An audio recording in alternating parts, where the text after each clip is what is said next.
Okay, a scout returns with a nearly frozen child.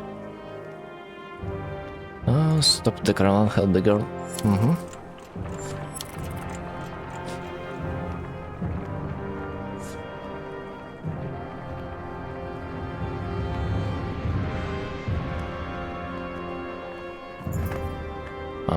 Trail of blood. Okay, the varl that really wants to die.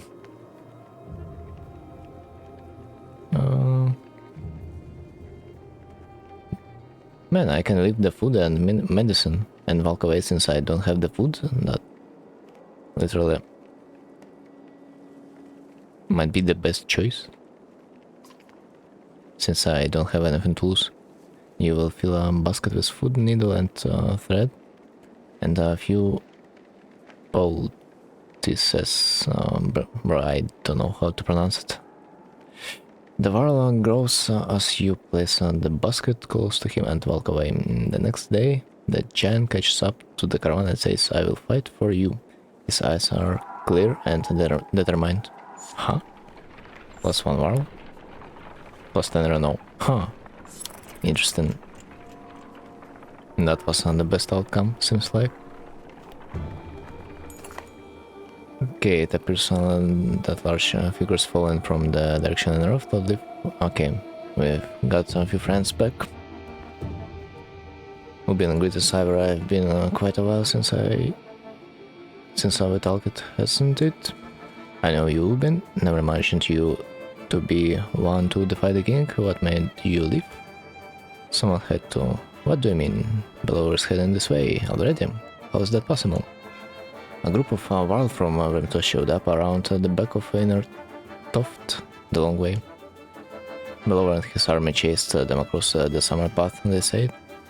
Past Vermintide? That doesn't make sense. Below was at the bridge. He must have doubled back after that serpent appeared. While we fought on the bridge, he led half his force around to approach Inner Toft from behind.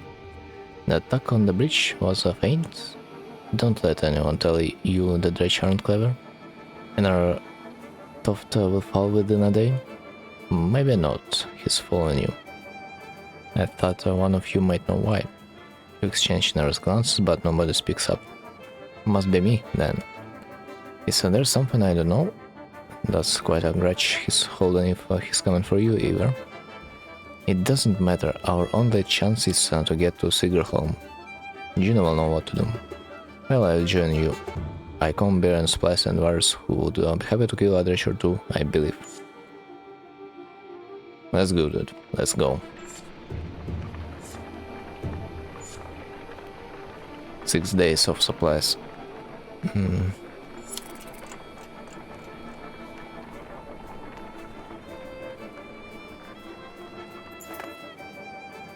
The ground stops. Dredge ahead. Okay, I see. Dredge is everywhere. What do I choose? I think I will just go around because why not? I hate to say it, you tell Avent, but I'm not willing to walk into swarms of Dredge anymore. Juno will have to wait. You turn toward the long round around Hulkstorp instead, hoping you have saved the lives in the process. Yeah, broski, I guess we have no other choice. That just sucks. We cannot deal with that many Dredge without losing anyone. An old man sits astride and an overgrown portion of the trail. You lost? You ask. He adjusts the leather strap on his head and says, "No, are you?" He jumps up and shuffles toward the caravan, his tattered clothes revealing no weapons. "Well, I've seen better," the old man says, peering into supply wagons, "but I'll join you." He stands next to a fighter, throws his beard over his shoulder and puffs up his chest. The fighter grins and the stranger exhales, asking, "What are we waiting for? Lead the way." You're welcome to join if you can keep pace. Who are you and what are you doing out there? Call me Annar, or anything else you like. The old man says, "A man goes where he pleases, doesn't he?" His stern look is more comical than intimidating, but you stop looking for for answers. Really? So, as we learned previously, turning them away might not lead to a better outcome, because he still can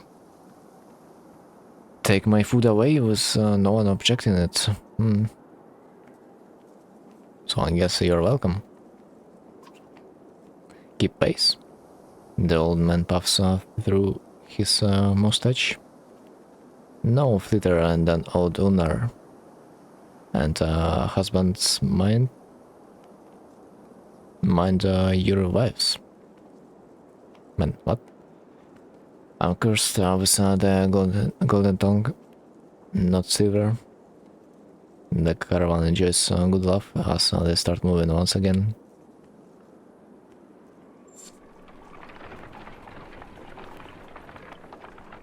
For some reason, this whole dialogue was kinda hard to read. So many stops. So many symbols. Okay, you enter a village of miners who want to know what has been happening recently between the rumbling of the quake and sightings of dredge in the distance. As you look around, you see a lot of elderly and children, and know what that these people will only be more mouths to feed. Encourage them to join you. Yep. You are making a convincing speech. Okay. Do I need to rest?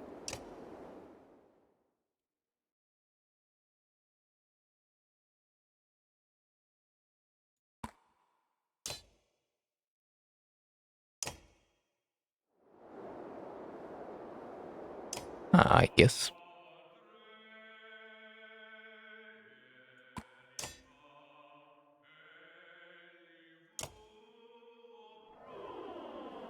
Really? Just for one? I actually should be right, I think. Here's market map. What's happening with supplies? This ring was once worn by one of the great kings of men to symbolize the unification of his people.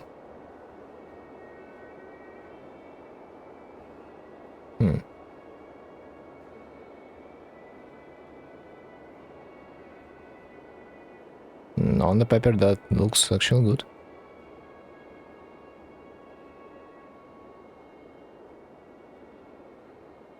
Man, resting might not be the option. Fabled armors sewn with thread woven by the early menders were said to restore themselves over time. +1 armor per turn. Dude, that sounds good for some reason. Do I need this thing for someone? I mean, +1 regen per turn doesn't really sound that good, if you ask me. But the ring.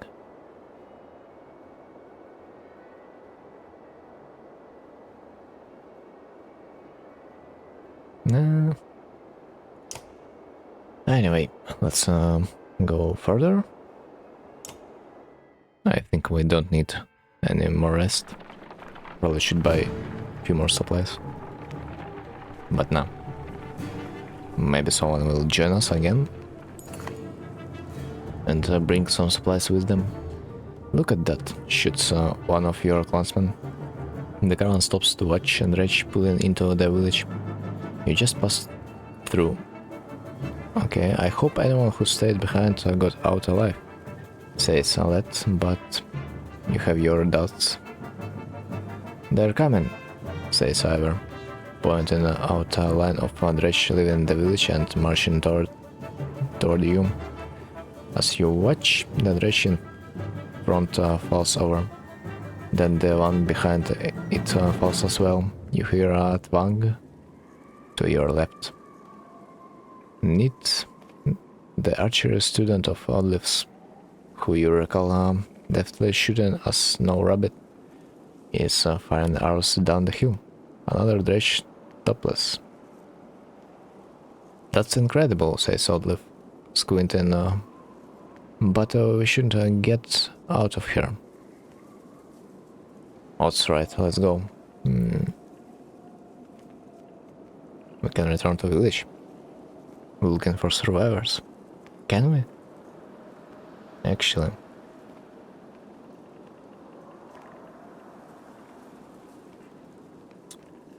A really tough choice. But... God damn it, if I lose at least someone. The warriors complain as they ready their weapons. Neat, you say. Come with us if you can keep that up. She smiles and joins the fighters, getting ready to head back to the village.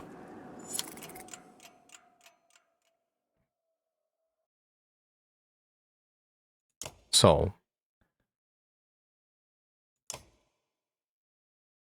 what is this? Bird of prey. The character uses her longbow to shoot further than others. Less experienced archers. And she always hits her mark. Bird of prey makes it possible for her to strike units before they are able to get in attack range and allows her passive puncture to be used against more enemies who may have been out of range for a normal shot. Close range, unhardened chance to hit, and passive. By standing still, the archer is able to line up a shot that takes advantage of an enemy's missing armor, doing bonus damage. For every 2 points of armor her target has lost, the archer gains 1 additional strength to her attack, as long as she didn't move beforehand. This makes her especially deadly near the end of a fight or against tough opponents. Okay, so that's why I have had a bonus damage, okay? Wait, if I promote her, I will get 2 arrows? Jesus Christ, that's so OP. Man.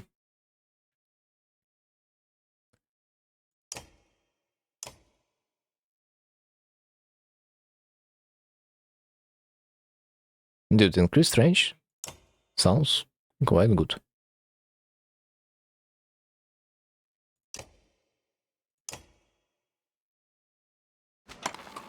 Okay, dodge. Here we go. Okay, so that should be it. Ready? Might be. I hope I have not done a mistake trying to come back into the village.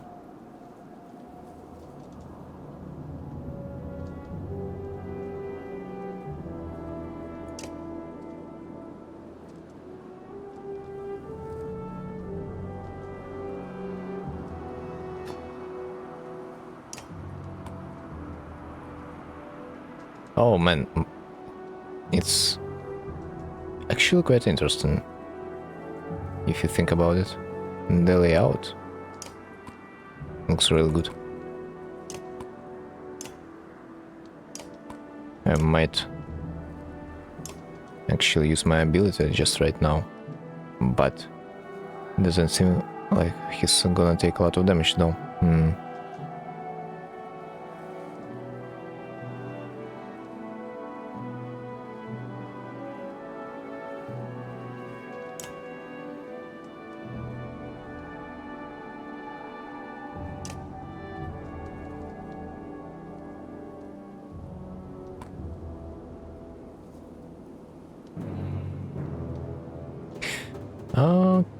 Okay, let's try.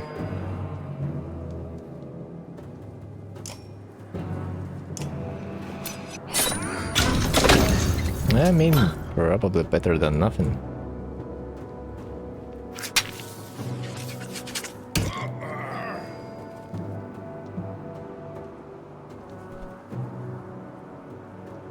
Probably better than nothing.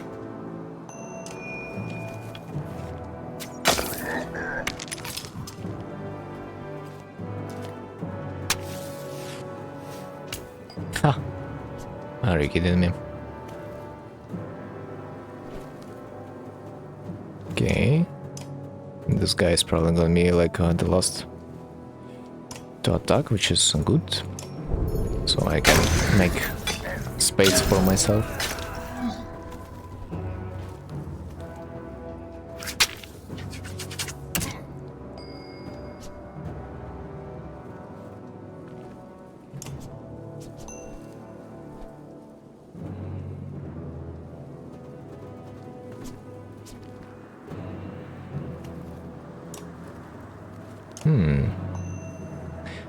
Armor or damage?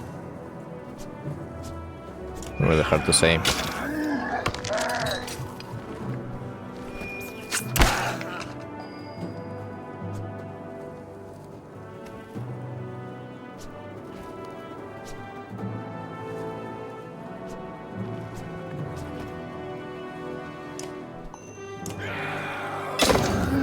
Probably HP.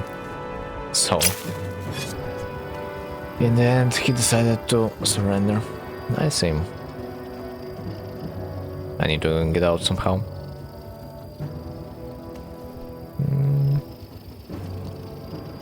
What's his ability? Ah, okay, remember. Nothing useful, pretty much.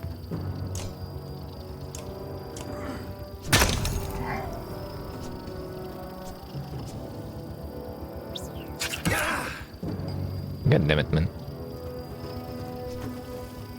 Can I attack him? Not yet.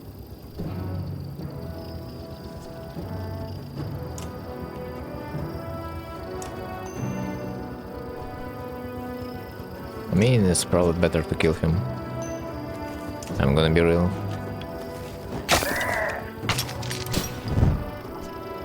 Oh, it didn't reach. Nice. The explosion.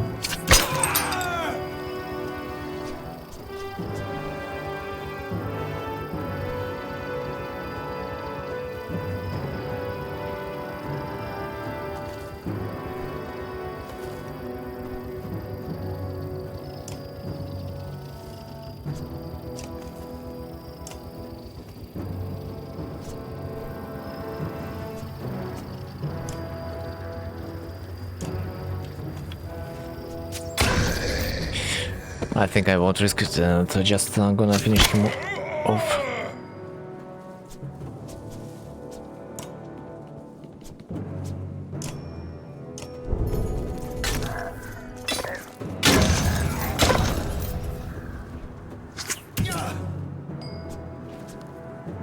The real question is, can I somehow save my guy?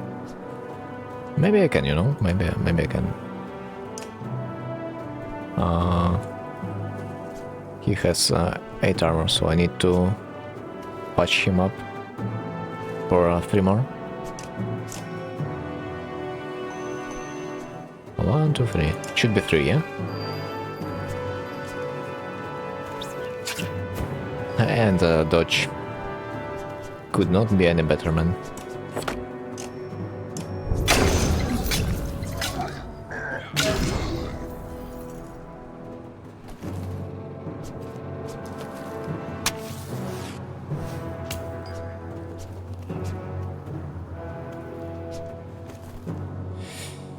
Oh yeah. Who am I gonna attack first? I guess this one.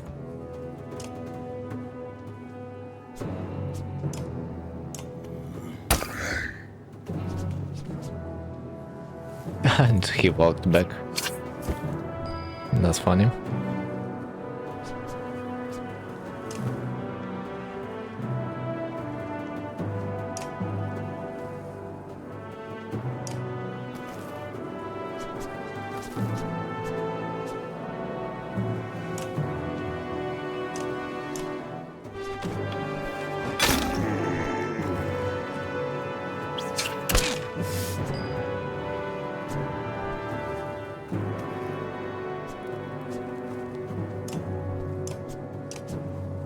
I mean, we can damage it even further.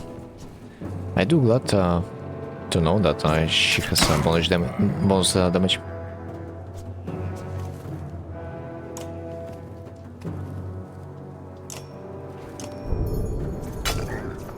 That depends on how much armor you shredded.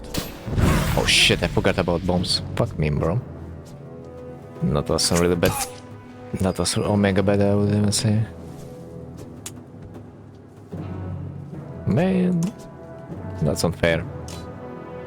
I really forgot about them. Shame on me.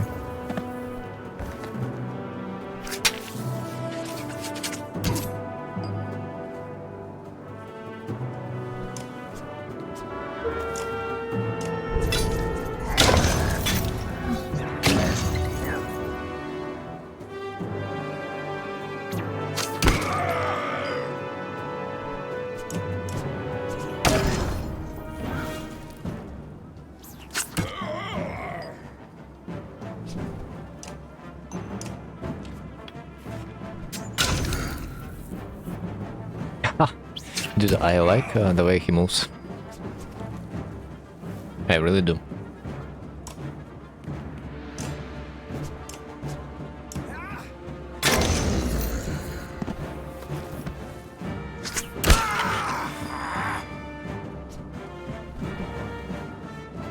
I even have some armor.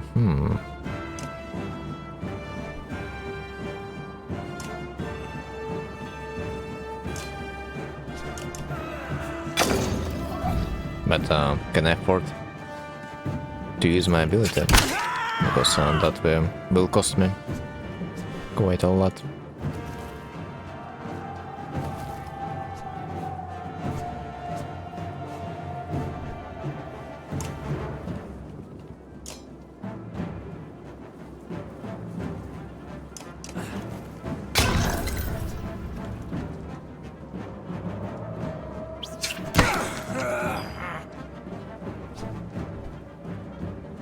But they're shredding my armor like crazy. Oh shit, he was 2 HP. I thought he was 1. My bad.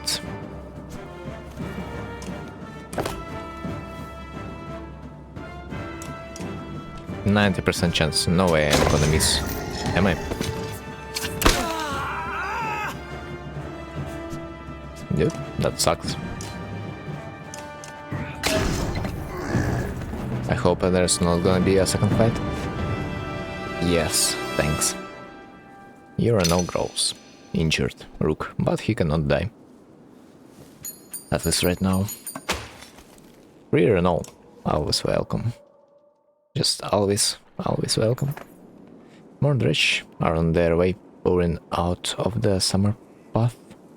Hurry, you shoot, routing through houses. You find more than one family hiding in the village, and they hurry back with you to the caravan. Morale improved. Nice. Minus supplies. Well.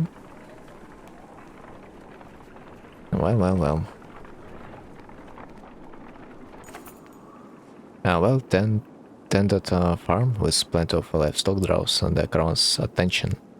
Upon your arrival, the farmer and his workers stand defensively within plain sight, crude weapons at the ready. Their crossed arms make their thoughts clear without a word. Offer some kind of trade for the livestock. Intimidate the farmer into giving you livestock. Come with us, it's not safe here. And leave them... Okay. I think logically that doesn't make sense to offer them to go along the way, because they would not be acting so defensively. And I would, you know, I would really want to try different options, but I think if I press a single one of them, it's gonna be a dead end. And if I would choose only one option, I would probably offer some kind of trade for the livestock.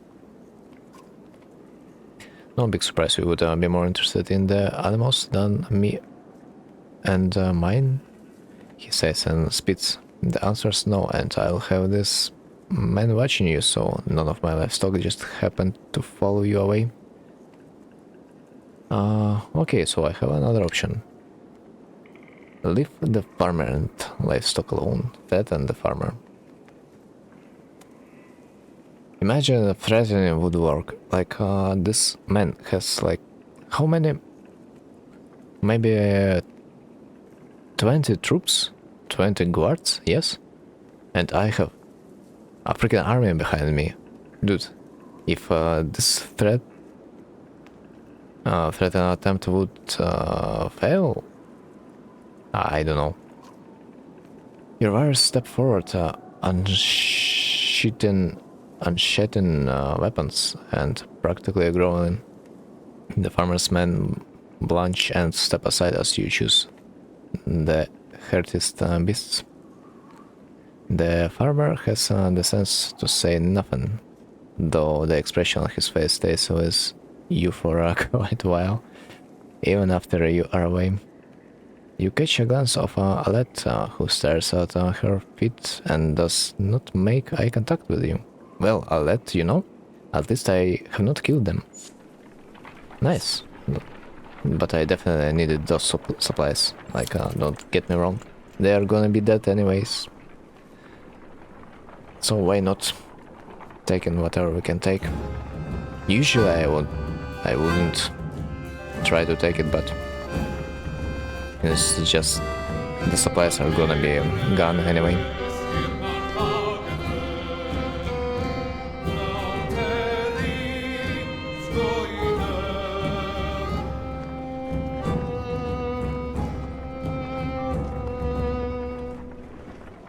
Okay, music is over. The Godstone of Dunder passes around you. In the frozen climates, here it looks like the rock has split and is fallen apart, held together only by the deep snow. Curiously, when standing between the stones, the wind drops off completely, picking up against ones you have passed through. I almost wonder if we should rest here for the night, says Iver, who seems to have noticed the same thing. Is all the snow around it, Dredge might not even be able to find us. So, he offers me a free rest, but I don't really need one, I think. But I would not waste my supplies. Rather, I would probably just inspect the Godstone and move on afterward. Along each strand of Dunder's massive bird is carved a different part of his story, and you turn your head to and fro to read it. While the Loom Mother was the first to create, she soon found a counterpart in Dunder, who embodied her ideals in a masculine form. Dunder took some of her creations, gave them birds, and showed them the secrets of smithing, though many remember him just as fondly for teaching them games and songs of mirth. After a short break, you get the people back on their feet. If the weather changes, we may suddenly find ourselves freezing to death up here, you say. There's some wisdom to your words, and so the caravan continues on.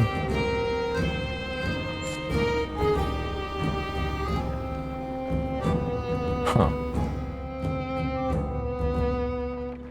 Yeah, I hardly can afford to stay any longer with my amount of supplies. I'm surprised I have not gotten a single item. Or maybe I did. Up ahead, scout shoots. Some giant hull, but it's empty. You approach the structure but recognize none of the markings. The walls seem unsteady at best. Finally sleeping beneath a roof? You overhear several families being unpacking. We sleep in comfort tonight.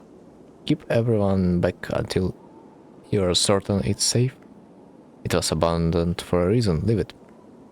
Look for any clues about why it was abandoned. Whoever left here may have had a good reason, you tell the caravan, but after a few tiring hours of searching for clues, you have no answers. The frustration of the wasted time is apparent on the clansman's face. Dude, ain't no way. Why the game tries to tell me that? Is there a reason? I mean, logically. If I'm not gonna get trapped in my sleep. It should be just an abandoned village, especially considering the dredge incident. So I would rather sleep. Cheers erupt as people flood into the building. Varl leans against a supporting pillar. It cracks and brings down a portion of the massive roof, crushing a number of clansmen beneath it. Sadly, the rubble is too deep to recover their bodies, and you leave the building behind with regret. Bruh. But I lost no one. Interesting. In the distance, Hulkstorp smolders like an old campfire. Even from here you can see black figures shambling through it. That looks like a dead town, remarks Iver, confirming your impressions. There's usually survivors, Olive reminds you. Check it out, just in case. I hope others would do the same for me. Dredge are nothing we haven't faced before. Iver grunts, but otherwise says nothing. Besides, it might be lower of the scent a bit. You had a day's march out toward the Hulkstorp.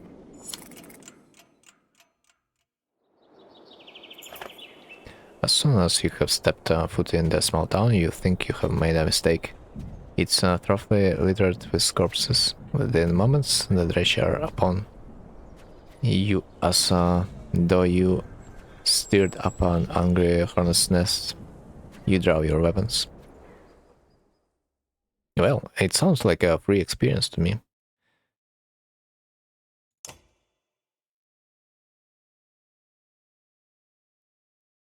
Dude, those archers are really annoying, I swear. They're shredding a bit too much armor. With if they're left with 1 HP. Okay. What do I have here?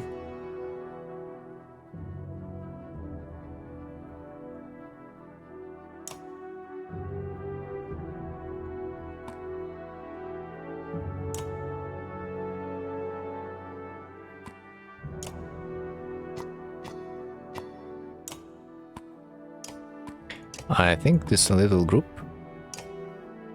is gonna be able to deal with this little trio, and either can manage to do something about this guy.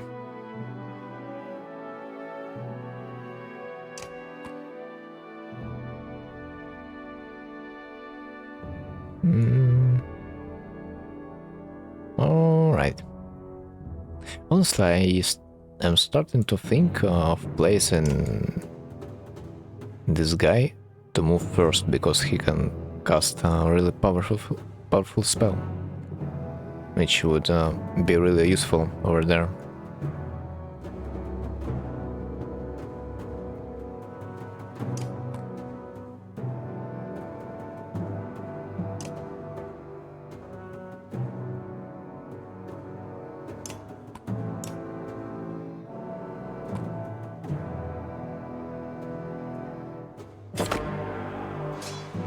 Okay, should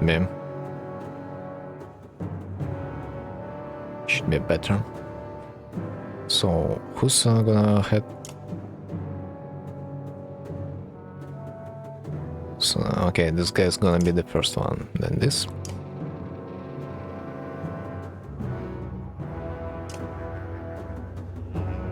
Okay, I see. Might be better trying to strike this one. In the meanwhile.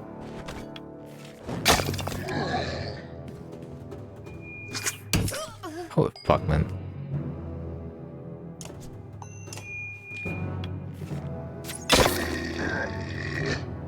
Ah, come on.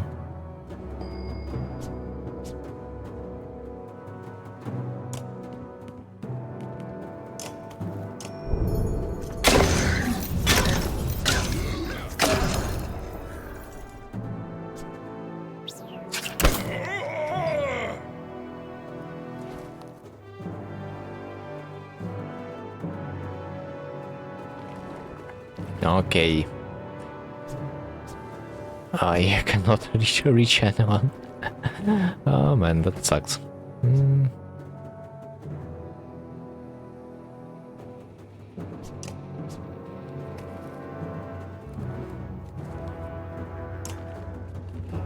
I guess let's rest for a bit. Oh nice, he wastes his turn. Could not be any better. Do I use my ability or nah? Because I don't feel like I do.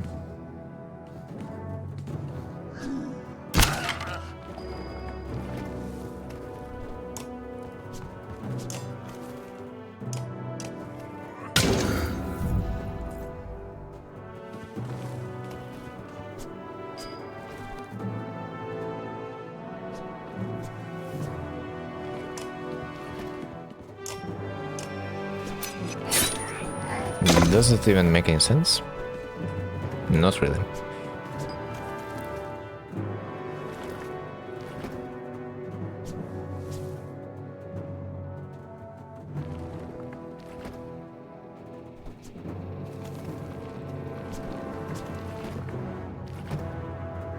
Okay, I mean...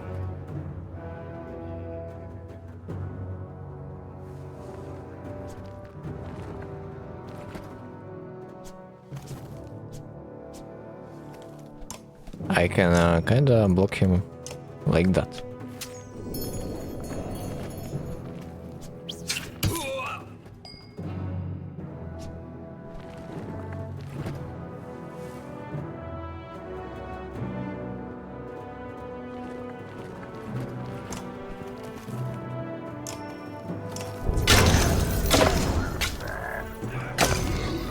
Not bad, not bad.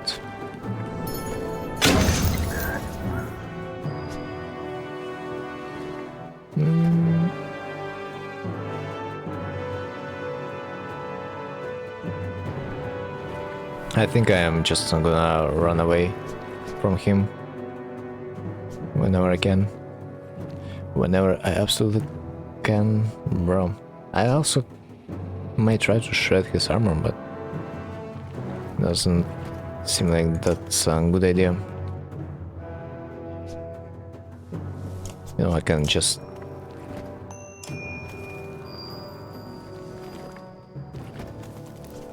restore his armor.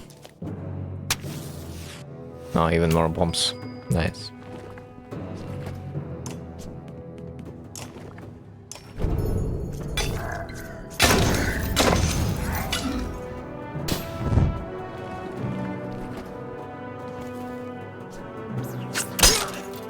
-4.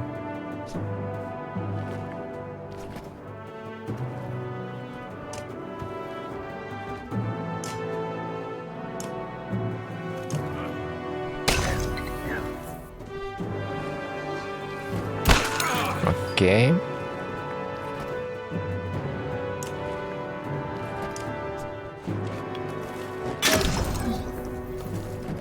It's getting tough. Especially for her.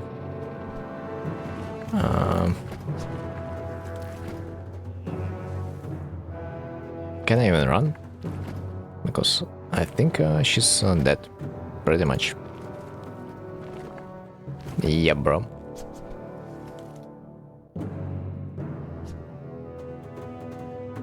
It seems like I will need to sacrifice her.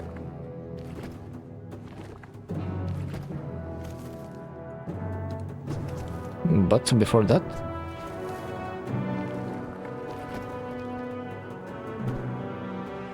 I can probably pull him a little bit closer and shred his armor. A little bit.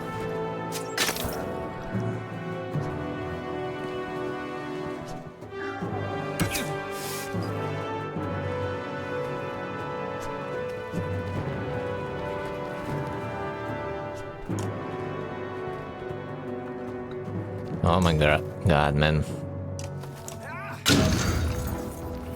Zero, literally 0 points.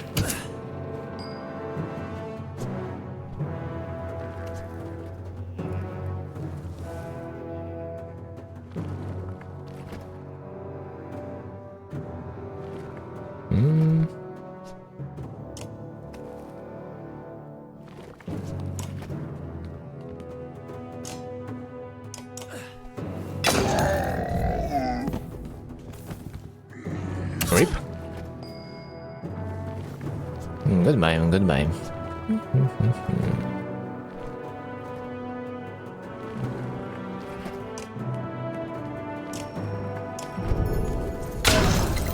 Oh, please kill him. Just one more. Yo, he doesn't take damage from his own bombs? Hello? Unreal. Just unreal, man. That's quite unfair.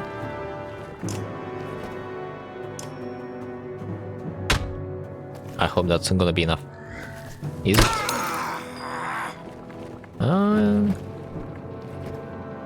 That's okay, that's okay. Okay, so what's my options? You know what? I can actually try to kill this one instead. That should be better than trying to battle those dudes. Oh no. Some HP damage over there.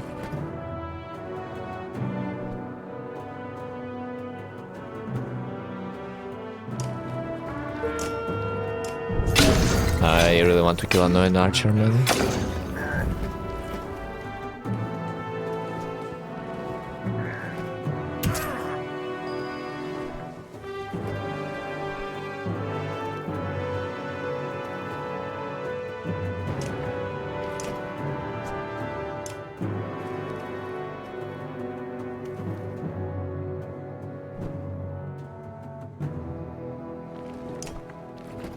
Oh, wait, by the way. By the freaking way. I think that's a good opportunity to use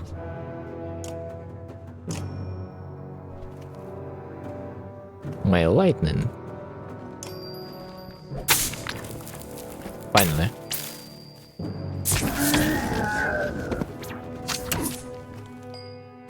Just please do not die. I beg you. Man.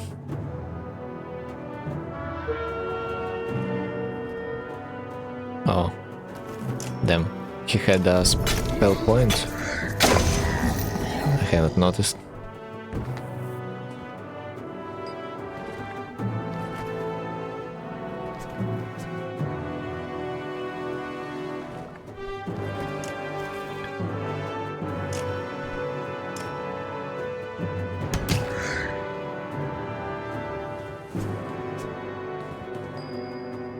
That was not enough. Nice.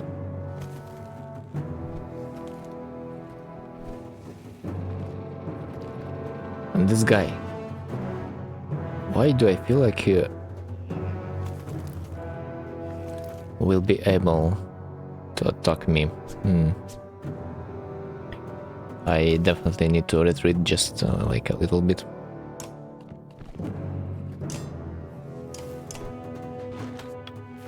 Oh shit. Well, that's gonna be tough. God bless my dodge, man. God bless. God bless. God freaking bless.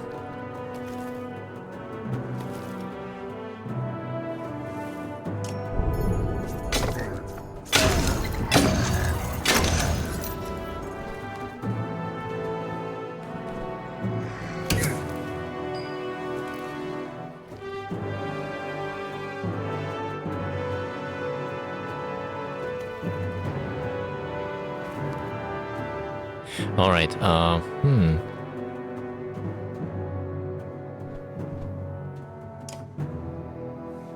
Well,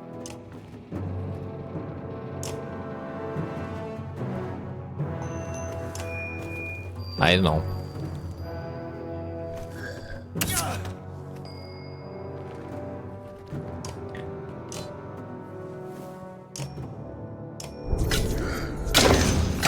Looks really tough. But at least now he has a chance. And a dodge. Oh, God bless. I cannot reach this one.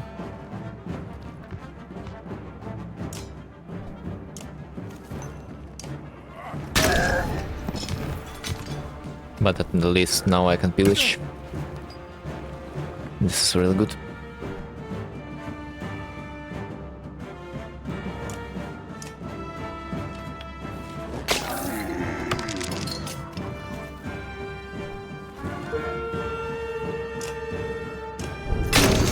Now this big guy is really no problem.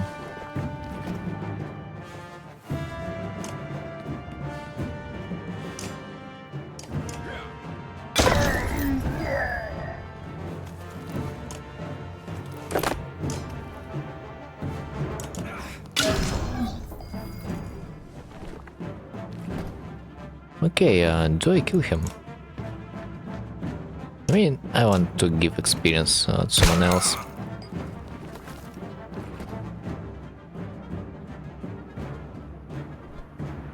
Like, maybe even Rook, maybe even him.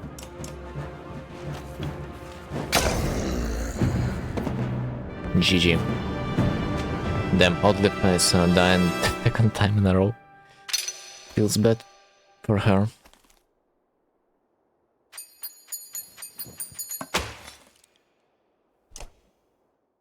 I wonder if there's a market. There is, in Abundant Village. What a surprise. This town is nothing but ghosts, and now covered in murderous bodies too. Remarkably, as you're about to leave, you find an old man sitting quietly, what? In a tattered market stall. With a couple items in front of him, he hums to himself as if nothing were wrong, and seems to be in shock. Your clansmen gather him into the caravan before you leave. Bruh. That's funny. He was part of a dredge team or what? They completely did not attack him, that's funny. Okay. Neat. I don't know if we're ever spoken. I am Neat, you're Rook, I know. We have actually been traveling together for a long time. Isn't it strange how you can be so close to people and not know them? Not know them. Every day I pass people I swear I have never seen before. I wanted to thank you for letting me join it. Have you always been such a good shot? Honestly, I never ever tried before Lifa made me. I spent my whole life making clothes, cleaning. Olive's good, but I don't think it was all her doing. It feels right. I just look where I wanted to go. Anyway, I feel better. The caravan, the people worrying all day and making problems. Sometimes they really stew in their misery. I'm glad I can do something helpful. Where are you from? I don't think you are from Skogr. I knew most of the people there. No, I had a house in Frostvale, but we were driven out when the dredge started to show up. My husband died trying to protect our home. My sons and I were thrown out in the fields. I'm sorry. Eccles man killed my husband. When we left, I was angry. Why was I the one who had to leave their home? How do I deserve this? You look away momentarily, not sure what to say, but I let it go. I have 3 sons, and I don't want them to grow up with hatred in their hearts. That's why I wanted to thank you. You consider your response? You're welcome. I need to go. Don't think anything of it. We all have our own problems to deal with. Let me know if you need me to put an arrow in something. She returns to her tent where her boys are waiting for her.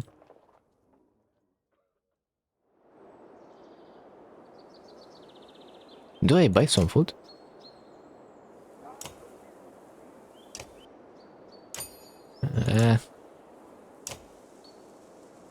What is this? A ring that seems to absorb the light around it. Okay. Plus 2 strength, plus 1 armor. Protects from death. What? Wait, what does this even mean? Strength bigger than 1? Huh?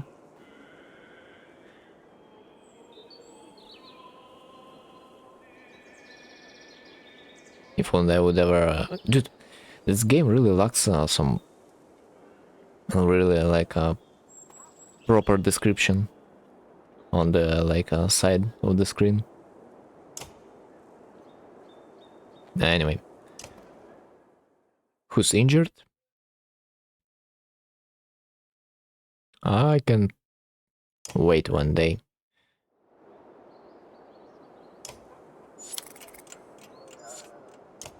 Definitely would be better.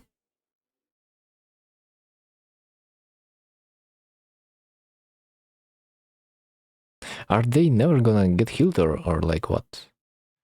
I mean, it felt like I have been on my journey so for so many days and still they are injured. What the hell? Okay, let's leave.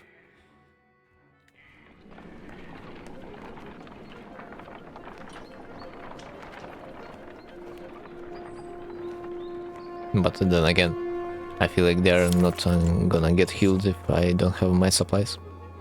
The crown consists of more clansmen than you ever expected.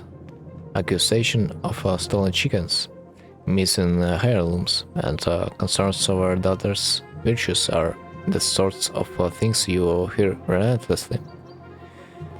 Even fighters complain of spreading too thin to protect everyone. Carry on and put up with it. Try to address the major issues. Try to keep people useful and too busy for petty squabbles.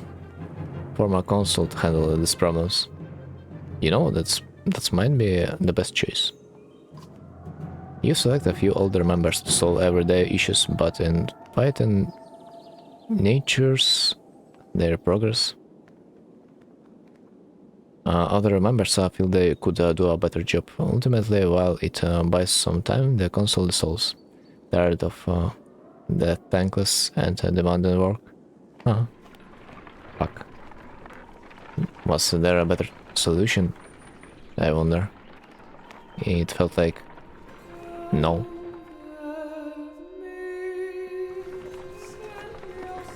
Lazy fucks.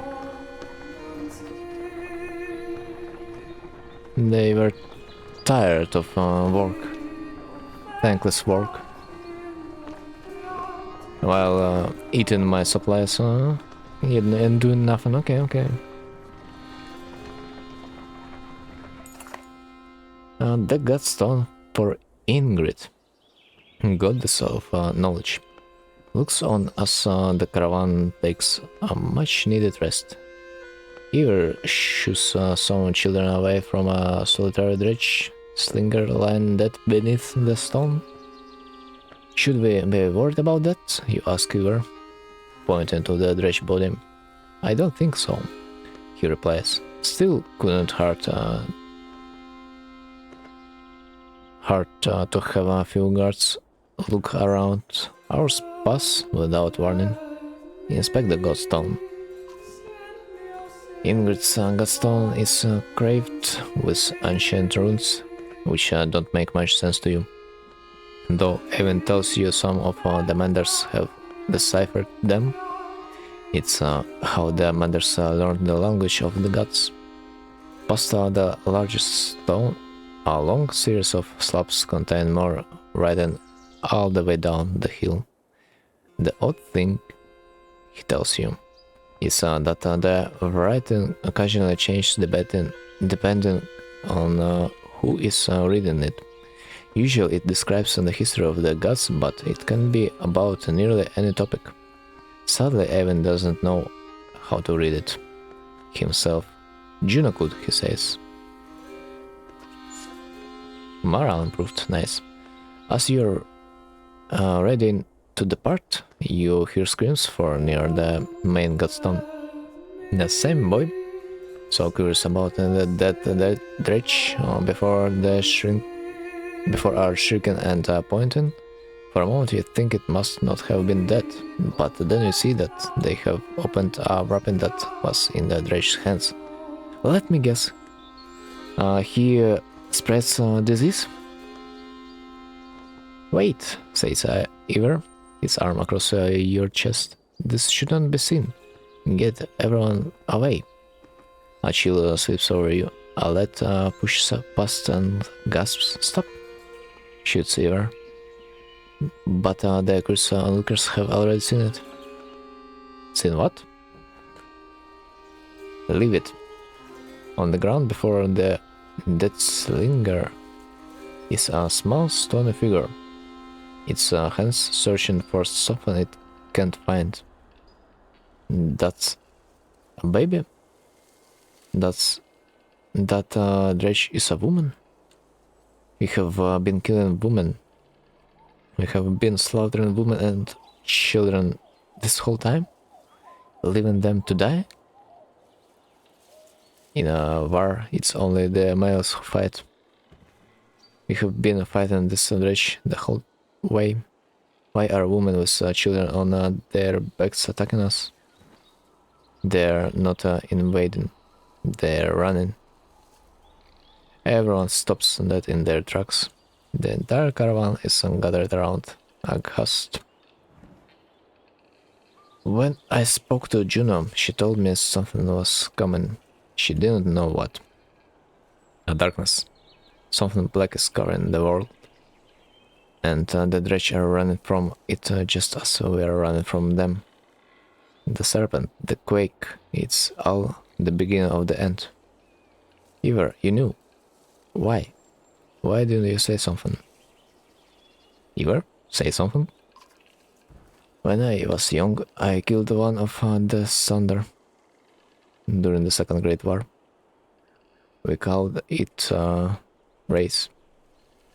Every time we would build our defenses, it would flatten them and push us back again. I became separated from the rest of the world and stumbled upon Race deep in a snowstorm, alone. She was nursing. I threw my axe. It twisted in the wind. Her son died in her arms. She was so pathetic, kneeling in the snow. She didn't even try to stop me when I took her head. That's how I killed Thunder. When I found my way to Grovheim, the Varl wanted to make me Kender. next to be king. I walked until I ended up in Skogr, where no one knew what I had done.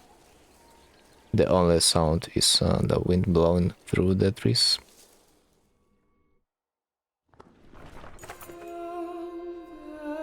For a long time nobody says a thing until a child breaks the silence. "What do we do with the baby?" she asks. A lump forms in your throat, looking at the small obsidian creature screaming before you.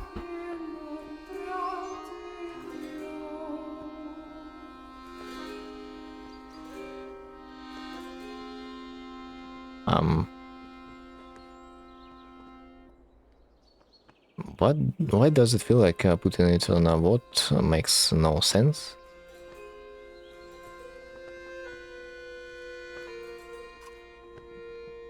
While some grumble about leaving it to chance, the caravan votes pretty clearly in favor of leaving the infant behind. It remains beneath the godstone as the caravan departs. You try to put the whole episode from your mind and focus now on reaching single home. Weird.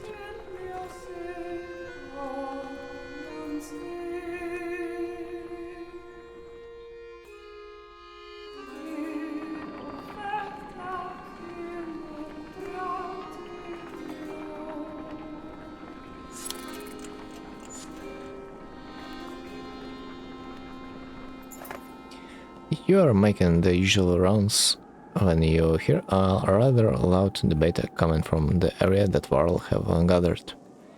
Ivor joins you as you approach. Ubin, you'd rather been known for falling asleep and dying in the corner of mid-house than battling asunder? No, I would rather be known for not dying. Don't even know what you're worried about. I did this 100 times and in the Great Wars. Take some warriors.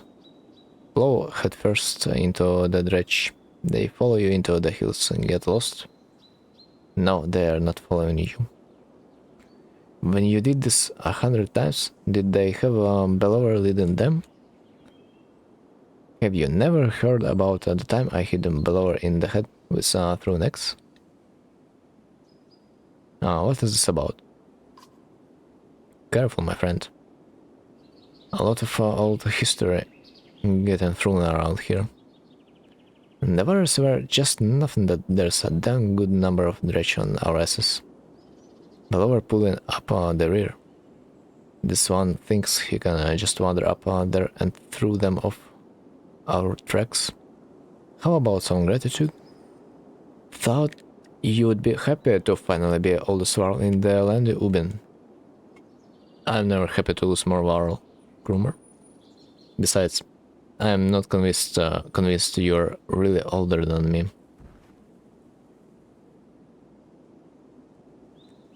Nobody's going anywhere. That might work on Ivor, little one. I am not asking for your blessing.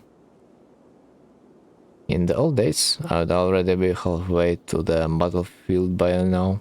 Speaking of which, you come in Yungvar? You could ask him below for your arm back. Don't think so, not exactly in the mood right now. Alright, then. I'll tell Harborg you said hello.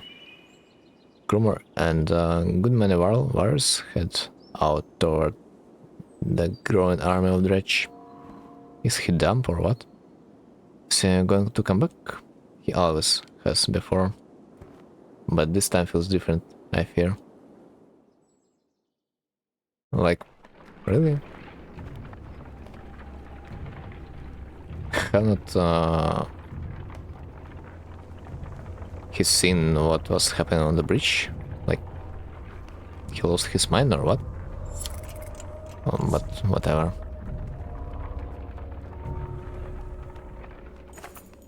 The sounds of a skirmish alert you. to a world surrounded by half of those armed fighters. One man spots you and shoots. Leave us to our business. This world killed my father without reason. The world is about to respond when a man attacks. The giant swats the blade aside and silently watches for the next assault. Bruh. I mean, do we have a time to listen to what he has to say?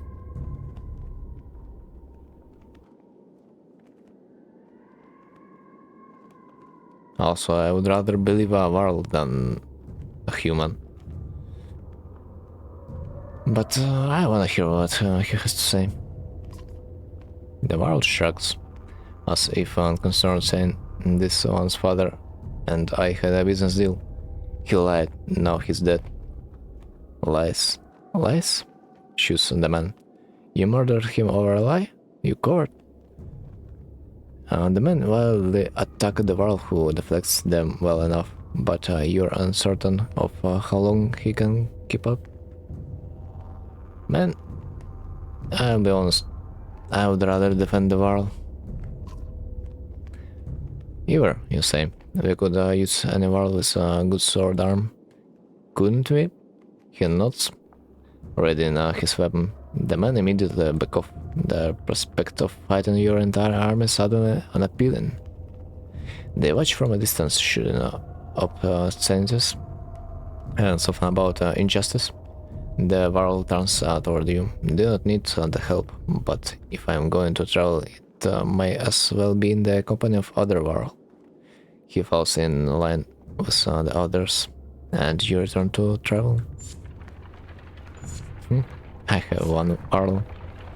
Interesting.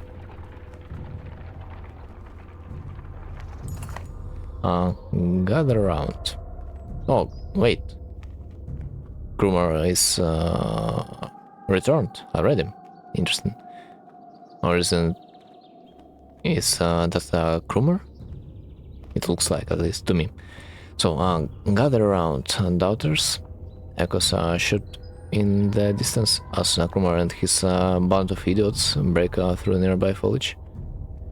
And behold the invisible world. The Crown is thrilled to see Krumer return safely. Did the plan work? Asks Ubin. Work? Responds Krumer. Of course it worked. Same old wretch should be another day or two at least before they even find their own asses.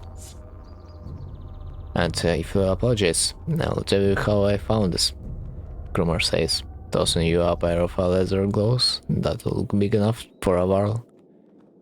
He leans in close, whispering so Ubin can't hear.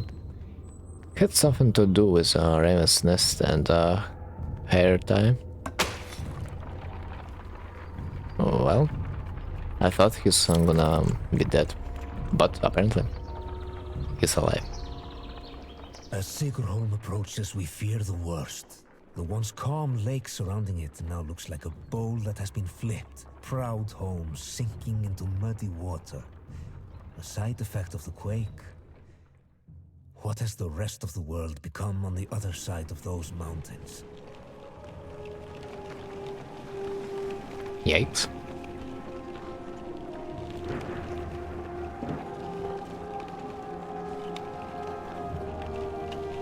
And then again, abandoned village. Oh, what a surprise.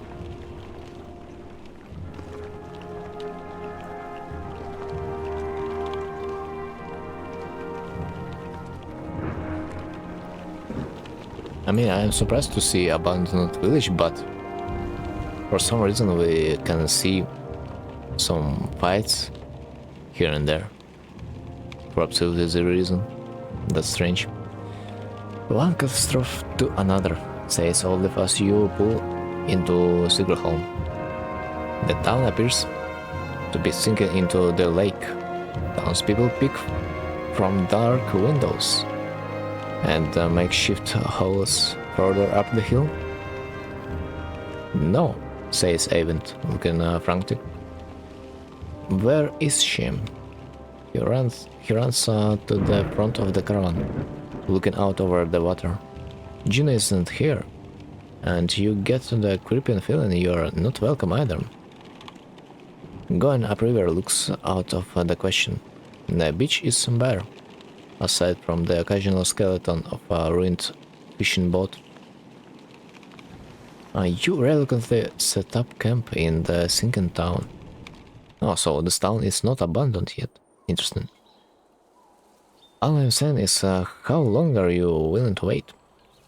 While taking stock of a caravan, you have inadvertently walked into a debate between Olive and Avent. As long as we need to. And I think we need to get out here. I don't feel good about this place. Why? What's wrong? Something doesn't feel right. The people here are staring at us like those vultures in the wastes. I am sorry, Avent. I think Olive is right. I saw a man. The whole time we were setting up, he was just watching me. In a creepy way. And how long before the dredge find us here? Juno will come. Just give it a little more time. Rook, listen to me. I need you to trust me on this.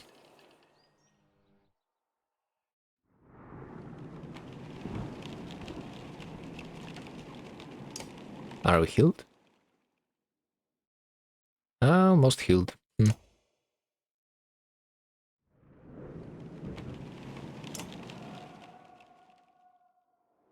You're really worried about her, aren't you? What? Oh, Juno? Worried doesn't begin to describe it.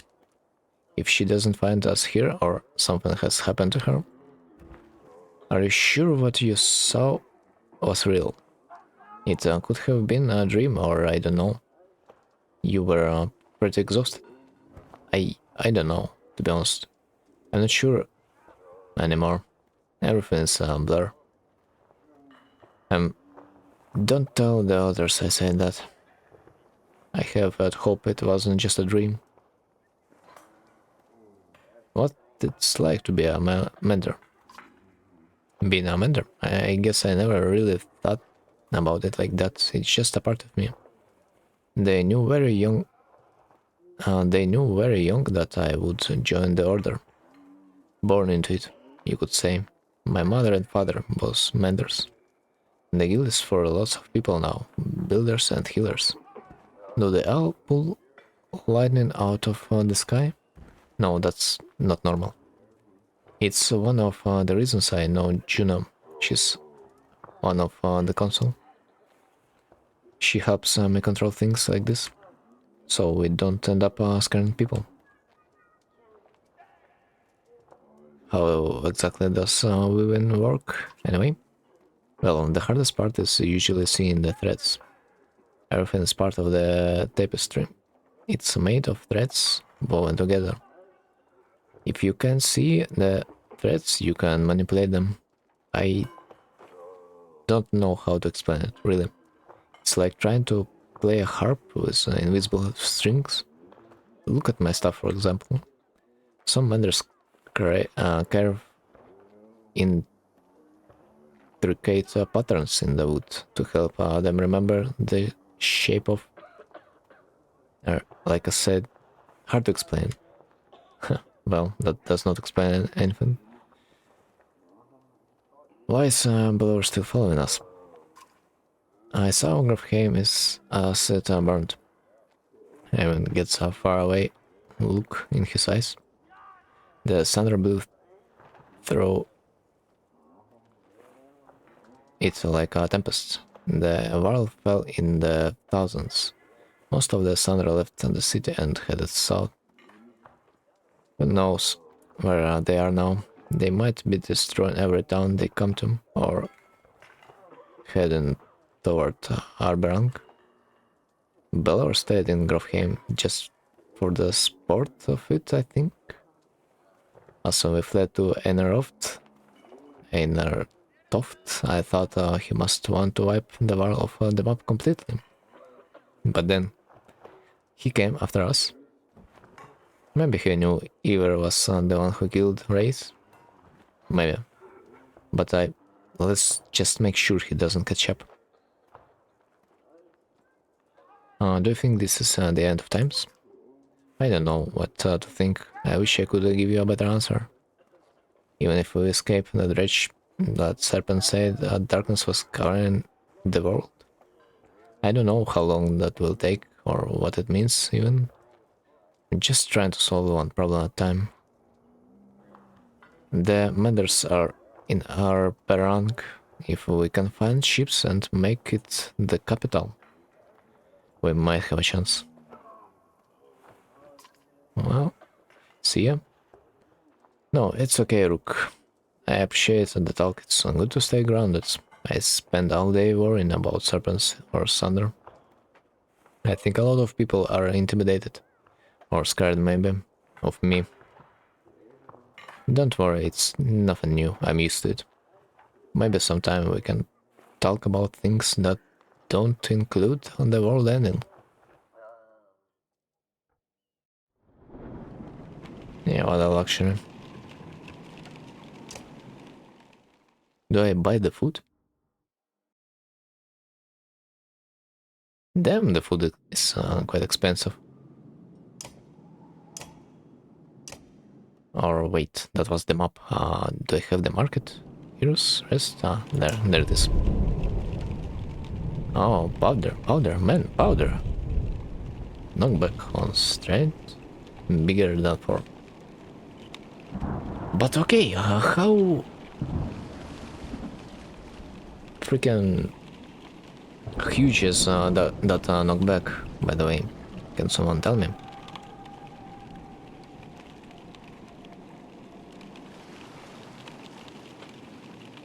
Okay, seems like nothing useful at the moment.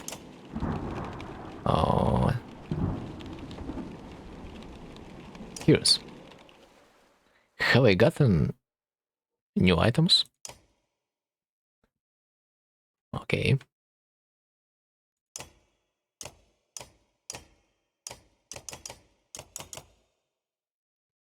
Nothing interesting so far. Okay. I guess we may just continue.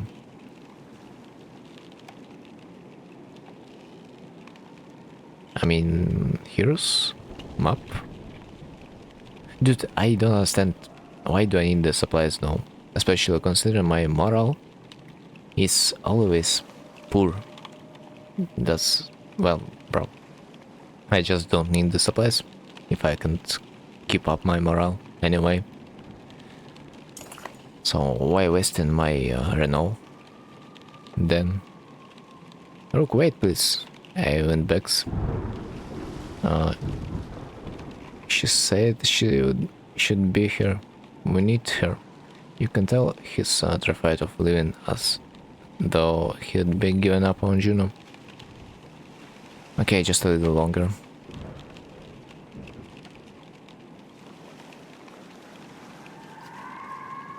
You tell Event you'll stick it out a little longer, but you're not certain how long you are willing to wait yourself.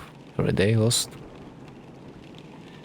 becomes more precarious.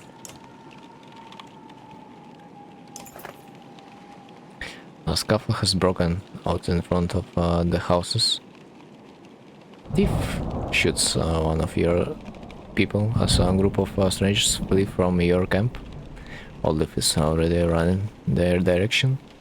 They took our supplies. You hear from nearby. Suckers. You cannot took the thing that I don't have. Chase the thieves. Try to talk it out with the locals. Tell the caravan to get ready to leave immediately. Ignore the theft and protect the caravan. I guess the fourth option. Let them go. We shoot before anyone rushes off. Better keep what we have than chase after something that's gone. Townspeople continue to peek out from windows and around corners, but nobody makes another swipe at your supplies. That was funny. Imagine they stole my supplies, man. Interesting. A random assortment of people from the caravan confronts you. Listen, says one. We don't feel safe here. I don't know anything about matters or whatever, but we're going to leave and I hope you will join us. Looks like a couple dozen people, farmers and painters, all like feel the same way. And encourage them to stay. They make it very clear they're not interested in discussing the issue, shaking their heads and setting out without the rest of the caravan ready to go. There's little you can do to stop them. You hope they make it, and that you haven't made a mistake yourself.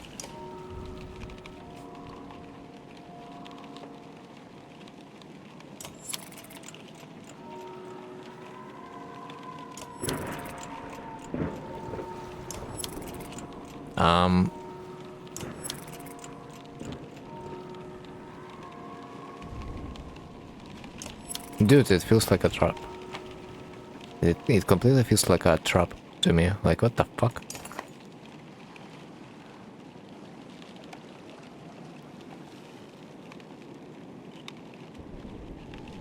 It's like the game tries to tell me that, you know, waiting for her is not an option.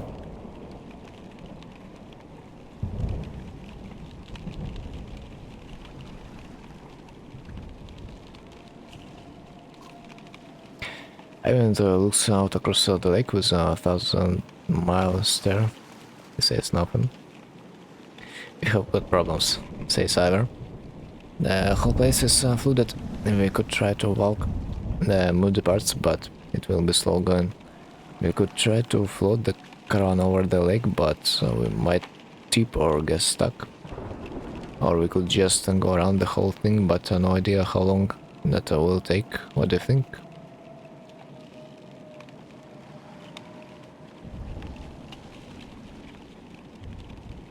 Pay some locals to help. Excuse me, but which currency I'm going to take? If I will pay them with my supplies, I will be really glad. The tour around the Fluden. You live? Secure home and start to feel your way around the flooded area, which has washed out the road completely.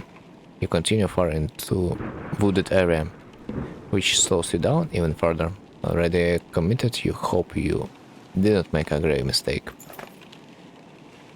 You leave Sigurd home in a hurry, hoping to outpace the dredge that must be close behind. As you continue further south, you first hit overgrowth, and then forced before finding land that is dry enough to follow back around. By the time you circumvented the mud, you have lost a lot of time and hope it doesn't haunt you later.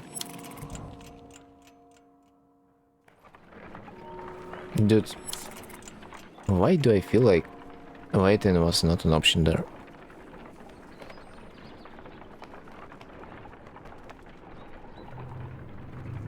I really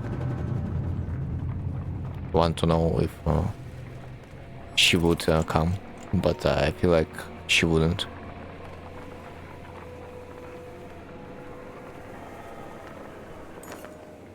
Several women are talking expressively at the young girl, found nearly frozen to death. Now called Aukfrost. The quiet child's face expresses quite terror, aggressively jabbing at the dirt with a stick with which she clearly used to draw on the ground. Oh, we don't need a panic. Keep her from making a scene. Try to talk, study her drawings. The markings are somewhat intricate. The squares and circles could be wagons, including a depiction of yokes in front. A line from the yokes leads to deeper gouges, where Alcrosta has jabbed the stick repeatedly. Depending on how you look at it, though, it could be almost anything. Try to talk. You're safe, Alcrosta, you say, looking into the girl's blue eyes. She calms a bit before stepping towards you, using her stick to point at the deep gouges in the ground she previously made. She whispers, "Edge, edge, edge." It doesn't mean anything to you, but you feel like you connected with her a bit. Well, that's something, I guess.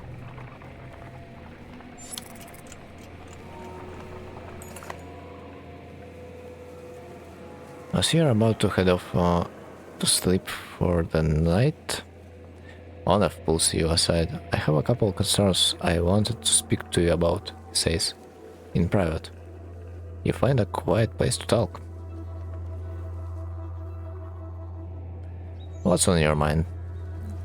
How well do you know the people traveling with us? How many strangers are in the caravan now? Who are you worried about?" "I've been watching folks since I joined you. Your companions from Skogar, they're loyal. I mean, it seems pretty clear that they would die to protect you. I suppose I would do the same. What about the Varl? You don't even know half those warriors. You're telling me they have no problem following a man's order now? After everything that happened at Enertoft, well, they joined us voluntarily, and I trust Ever to handle it.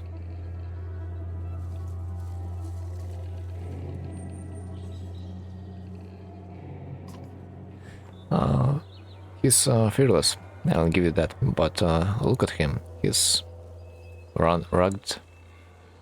He can't be there all the time. What happens the first time the world don't want to do what you tell them? If Krumor gave the word, I guarantee at least half would follow. Let's be honest, they could take this caravan by force at any time, if they wanted to. Dude, they're highly outnumbered. I really doubt they would.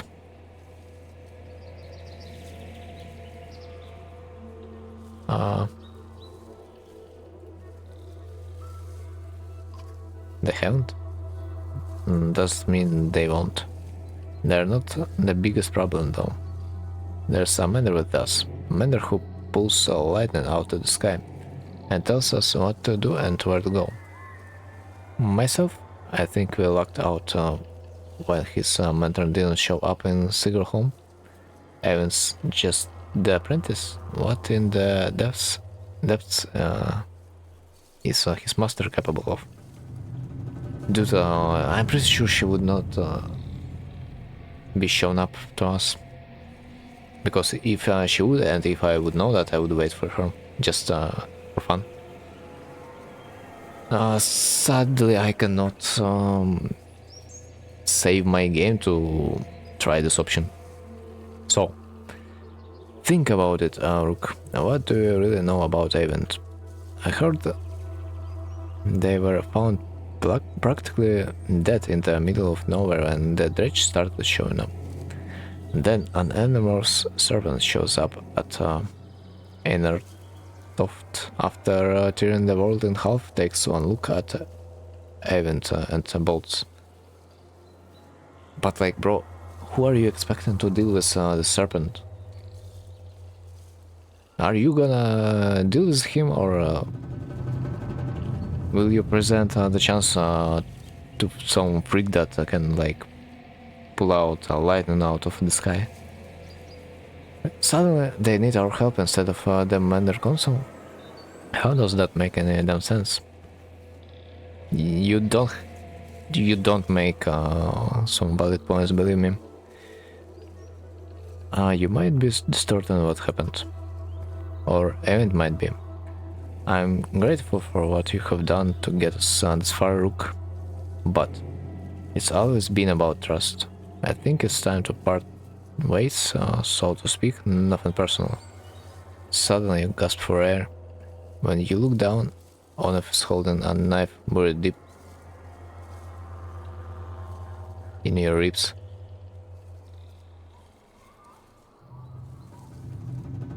What?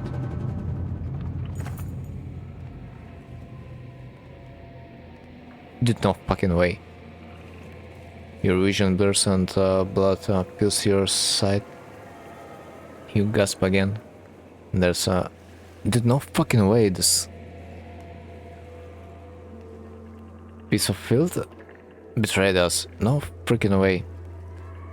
I mean, if we remember his boss and how crazy he looked, I thought at least this piece of filth will act more diligent. You gasp again, and there's a bird whistle, and the camp becomes a blur of motion. Enough fighters from Frost Feral leap into action, cutting people down. And this piece of shit actually talks about trust. Interesting, man. As Olive turns to fire on the man, Olive runs her through and pulls the blade from her back without even breaking his stride. She drops like a sack of flour. Olive heads straight for Alet, who freezes in an third terror.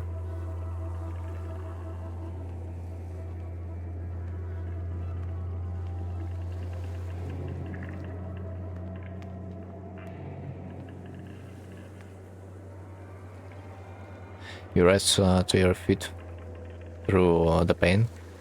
Olive is dead. Somehow you find the strength to clip the nearest traitor in two, but you can't find the breath to shoot. You think your lung might be punctured. Oh. Onef clutches Alet's wrist. Amidst the commotion, tosses her bow aside and pulls her into the deep woods. Her eyes meet yours across the campsite. No, her lips say, though you can't hear the words. A dozen men appear between you as Ivar steps into view. As fearsome as you have ever seen him. Dude, I can't believe the thing I'm reading. Bro, fuck my life.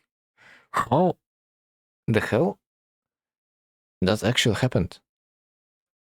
Was there any way that I could possibly save the Olive? Man, that was... Oh my god, man. She was so strong with her ability that I don't have access to anymore. Oh my freaking god, man. And I do wonder if I would not choose this guy, and if I would choose another, the guy with the X, it probably would be the same outcome, I would assume. Oh my god, man. That's disgusting. Man, but why Olive? Why Olive? Why is... She did nothing to deserve that, man. I haven't. What do you mean you are not able to join the fight? What? Anyway.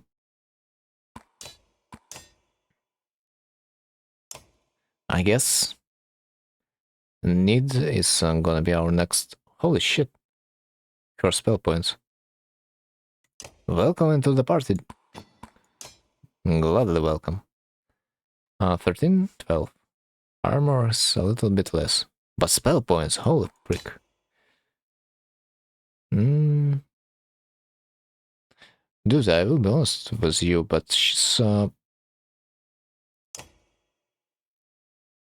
completely useless. As for now. She would be a great, you know, support you need, but before I put some experience points into her, she's useless. So, Cromer, take your place. And yeah, this guy might do something. Okay, ready. Although, let's see. This might not work as well as I'd want it to. I really surprised he's alive after this knife wound. I really am.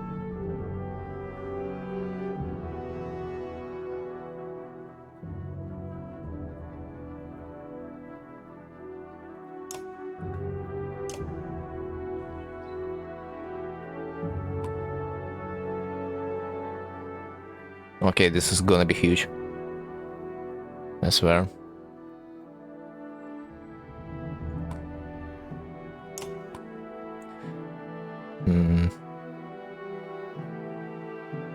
And if I will be able to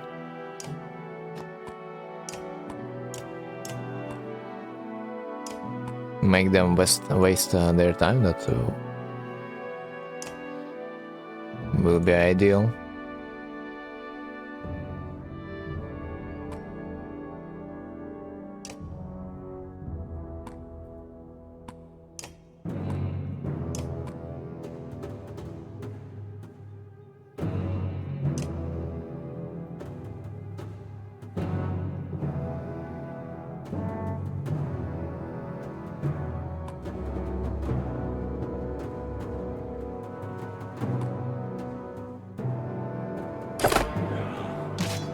All right.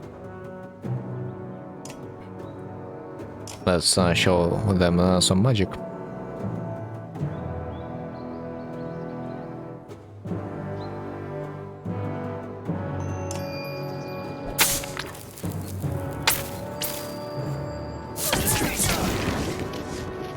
Feels good, man.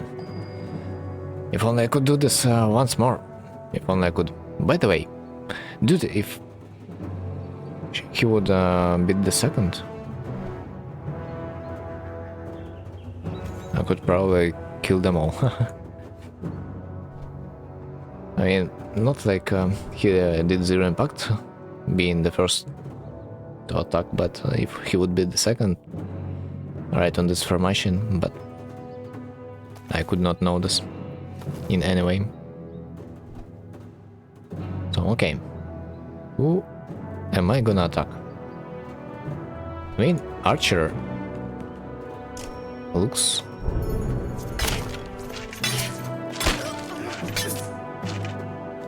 dead to me.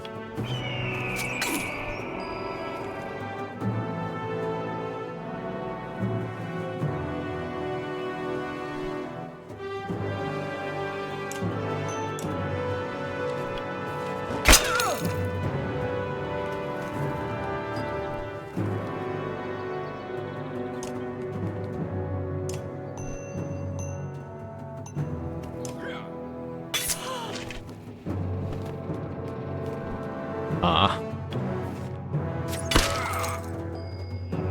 Come on. Don't run away from me.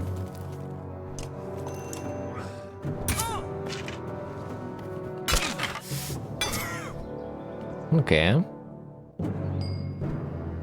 I need to restore some armor. Forge ahead. Okay, what is this? Select one, adjust the light to move next in the initiative. Can I just kill him? No? Okay.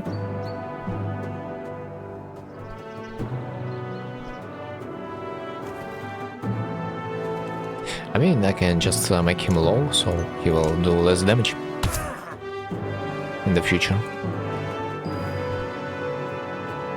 Oh my god, man. The only real question is if she will die. Will the lightning bounce? That's the real question. I really want to test this.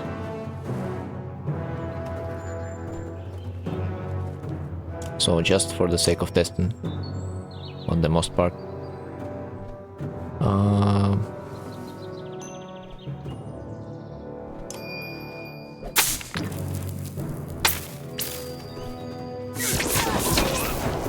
Yeah, that works like that. Okay, good.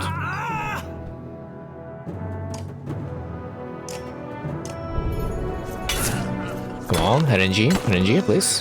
Fuck. But at least they are not using their abilities. Nice.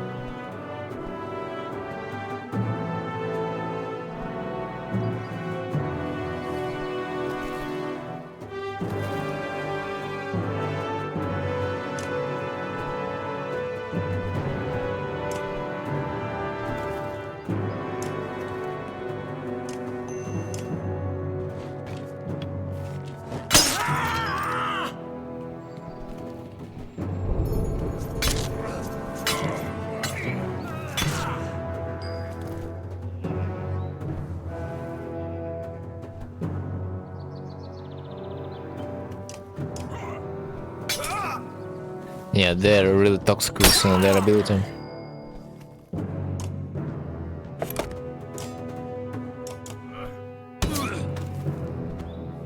To do like 5 damage, you know.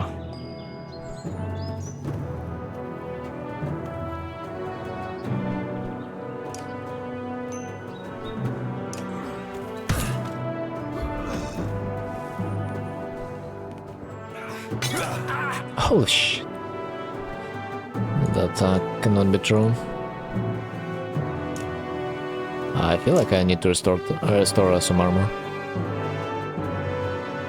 I don't remember how much he has. Okay, 4. So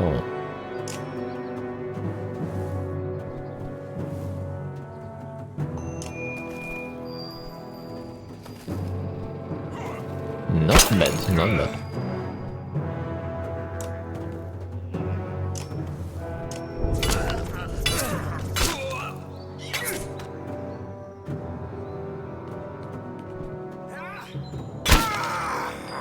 Okay, lucky.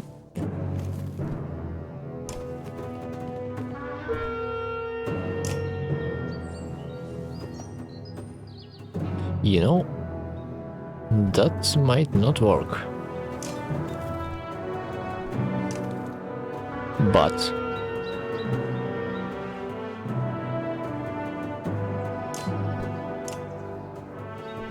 Jesus Christ, my exertion is on the 1. I love it.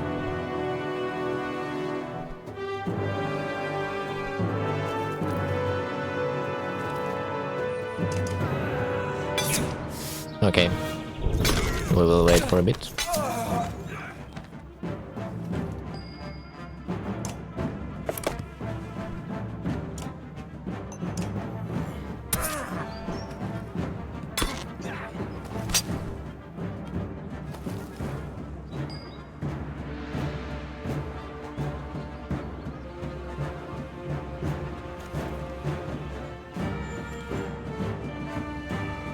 You know what's interesting? That I can use my lightning over there. Okay, not anymore. But I could.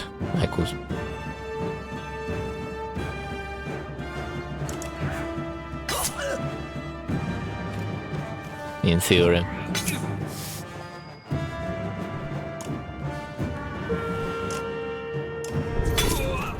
RNG? Yes. This time it's on my side.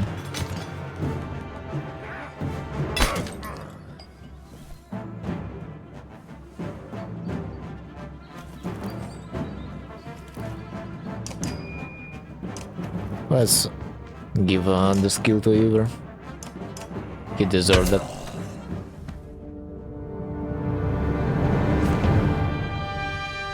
Victory. Morgan injured.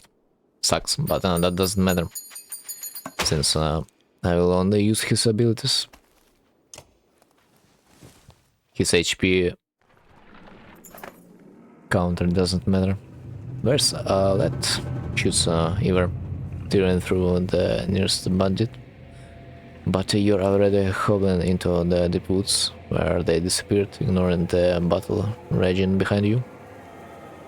In a haze of pain, you start to think you have lost their tracks. Then you hear Aletta scream in the distance, followed by silence. You tear through the trees. In a small clearing, Aletta lies with her back against a tree.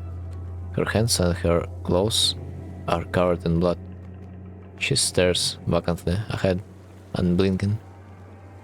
Beside her is the body of Anef, an arrow buried in his right eye, as if placed there by hand. She looks in your direction, and then at Anef. I killed him, she says. Alet, are you alright? You cringe as much from the pain as the appearance of Alet after her bloody struggle with Zonov. No, I'm not hurt. I had no choice. That your chest, you're bleeding. Suddenly she is at your side, putting pressure on the wound. I can fix this. Where's my needle? Olive, anyone? Ever. I found them. Just as your sight goes black, you see Avent, Ever, and Alet standing over you. He's going to make it. Your eyes open to the sound of Alet's voice. Normally I wouldn't like that, and hope I did enough. I'll survive. That. Alet stops herself from hugging you. Your bandages, hugging your bandaged chest, pulling your head to her instead. The words come out easier than you expected. Oddly. It's a good thing Aventa was here. She's going to pull through, though it was a nasty wound. Oh my god, thanks god she's alive. Man, my experience won't be lost. We managed to kill most of the traitor's sons of bitches, and the rest fled into the woods. There were a lot of people I couldn't save. You did everything you could, Avent. Nobody expects you to rise in the dead. Avent frowns deeply, putting a hand to his forehead. Why did Onef do this, Rook? He was talking to you right before it happened. He had been planning it all along. I think that much is clear. I think Onef was running Frostfire the whole time. Really? Akil was always just the barking dog you put in the yard to find out who your enemies are. It was no accident. Onef went after those of us from Skogar. He must have thought with us gone he would take the banner and the rest would fall in line. Or at worst they would take all the supplies for themselves and leave the rest as dredge bait. Dude, I wonder what would happen if I would choose this dog that was his friend apparently. They for sure would kill each other, I don't know. I mean, at least one of them would kill another, but then what? I wonder. Or at worst they would take all the supplies for themselves and leave the rest of the dredge bait. We have to be more careful. We can't just let anyone join the caravan anymore.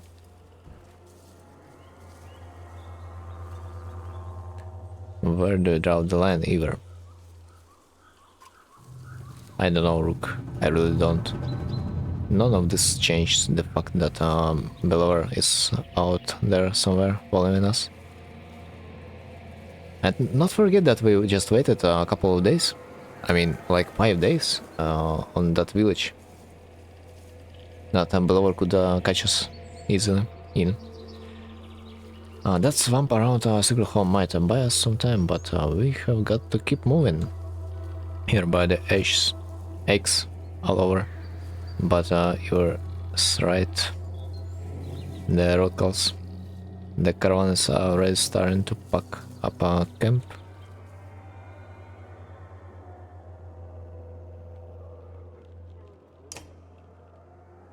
Dude, what an interaction just happened. I'm still shocked. I almost lost someone, it felt like. But in the end, everyone is alive. I'm glad. How is the wound? You notice Olive wins as she rises to greet you. It's doing a lot better. When I saw it happen, I thought for sure, well, I'm really glad you would have missed me, Rook. She smiles. Without events, that's all you could have done. Instead, you will have to put up with my crap a little longer. It still aches like you wouldn't believe though. Or maybe you would. Heard you took a stab in yourself. I guess things could have gone worse. How are you doing? Man, that's the question, I understand. Sup, how are you doing? Like nothing happened, bro. What do you think about the caravan? You mean should we start kicking people out? That's a tough one. Usually I'd be the first to give you a dirty look for suggesting it. On the other hand, I got a sword in my back. Olive thinks for a long moment before sighing. Don't send anyone away. Just make sure nothing happens to it. Oh, what's up, dog? I'm doing alright. Sometimes it's lonely since my husband died. I guess I would say it's more like being alone, even surrounded by all these people. Not like I don't have enough to worry about, though. I'm glad to have Leta around.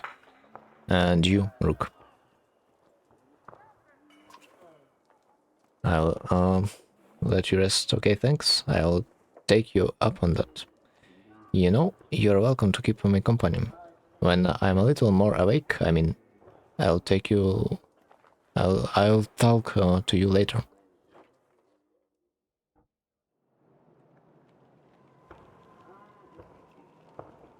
Haha, no market this time, I guess. Resting makes 0 sense, I would assume. Let's see. Holy shit. Okay, it actually improved the situation unexpectedly. Let's leave.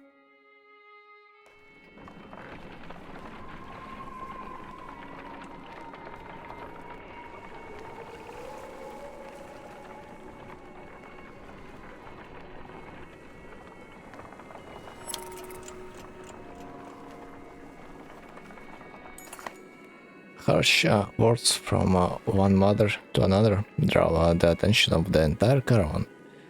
My daughter marries Ragni or no one. That thin Trump you call a daughter won't provide sons. The insulted mother bars her teeth, ready to attack.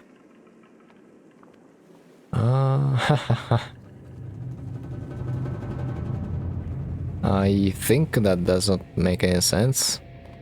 Making them explain themselves, I would rather say, because a raged woman, it's probably not easy to calm down. So let's play it with force.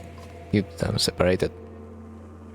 There's no time for this, you say, and signal to another man. The two women are moved to opposite sides of the camp, kicking and swearing, though You might have handled it more deftly. Most of the caravan fights is entertaining. Yeah, not like it will improve my morale, but at least that's probably a good outcome.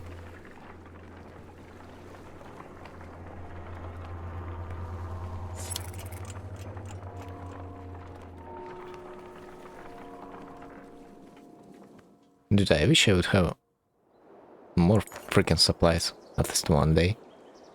And the villagers here are completely oblivious to the destruction that is coming. All we have seen in some dark figures far off. They tell you, aside from a few young families, and they're reluctant to pick up on their things and join you. Ah, fools. Okay, I'm quite reluctant of buying supplies, but at least I can buy so much. Dude, it's, I don't know, too expensive. Ah, sucks, man. Improving morale. Like, actually I can fight with fucked up morale, so I can just literally keep it that.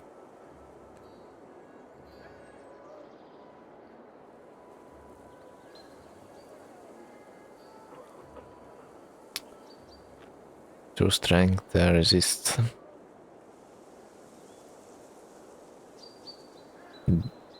What does that even mean, bro? Ah, plus one movement, 10% dodge, STR,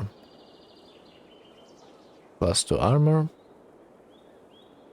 plus aggro. Okay, leave. We have nothing to do there.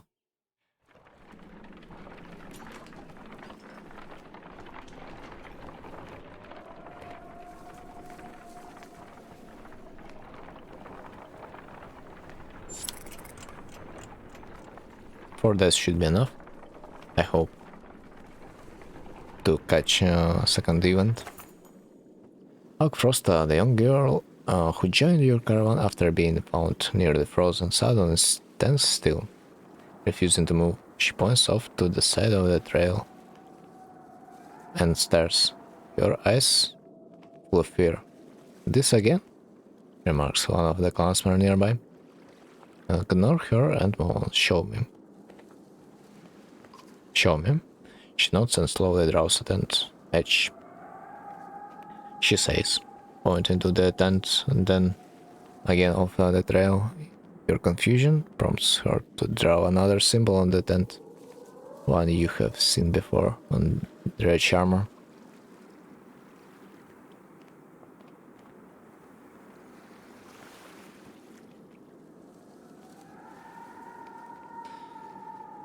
Huh, you know, but like, if I will leave this thing alone, it might attack the village that we just have been chilling in. And at the same time, I don't really want to miss the potential experience.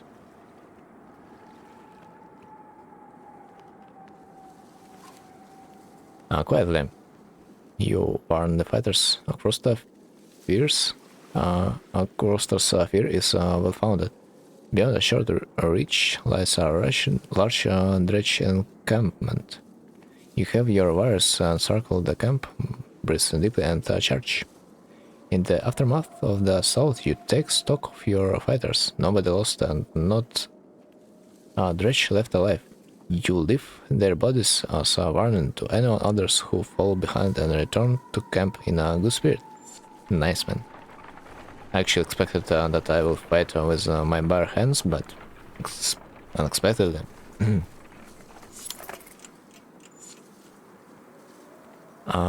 Onar, the quirky old man with the leather headband, says, if there's one thing I know better than women and meat, it's, well, he smiles. Well, nothing, but I know when a group could use some help. Just a nod and let old Unar make everything better. No questions, no. Would appreciate any help. That evening, Unar clears his throat and loudly recites a tale of travelers, and then with war and death behind them, seeking hope instead. They carried on with courage, using heart and head. A strange poem, but the caravan is happy for a change of pace. Unar bows and turns to assist the cooks.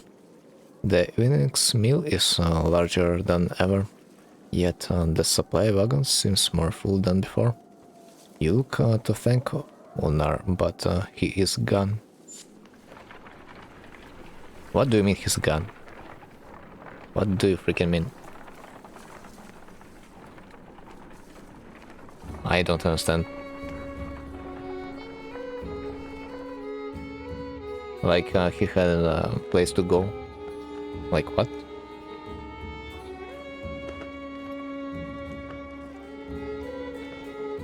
It's like is he a spirit of some kind or like what? But anyway. Unar, thanks. I appreciate food supplies. Although the end of the chapter is near, I can sniff it.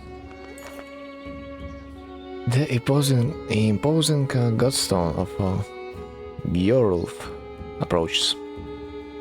His severe visage makes it feel like he's watching you even now. The caravan spreads out, happy to be free of the confining forest and in open fields. Hogan pulls you aside to show you some red berries growing on an ash tree that looks like it was chopped down long ago. This should not be grown here, he says excitedly. I haven't seen this in a long time. He and Morgan busily go about collecting the berries. In fact, in honor of Bjorulf, some of the caravan crack kegs of meat and wine before anyone can stop them. To the only god that matters, they should. Everyone drinks and you're glad for the merriment that has swept over the caravan. Inspect the godstone. You look up on the godstone. Bjorulf's head surrounded by images of casks and drinking horns. Though he was always depicted as being stern, Bjorulf was one of the most popular gods of men and world, the one who taught them how to brew. It seems like more than a coincidence that the long fields around Bjorulf's stone have always been excellent for growing anything you could need for a good drink.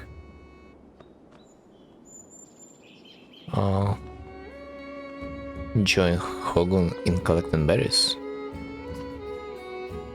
What exactly are these? You ask Hogun. When I would travel to Borgsgard with my father, sometimes he would buy us a few of this, Hogun replies. Could not be luckier find see for yourself. You try one and can feel energy return to your tired limbs.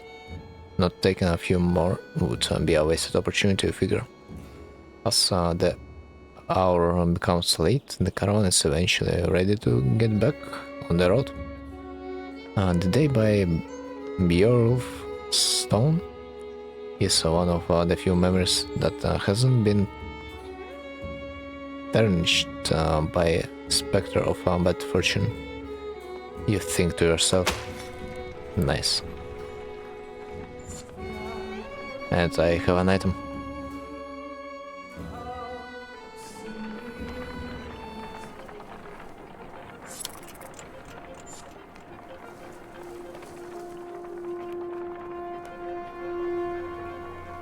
Oh, I see a city of some kind.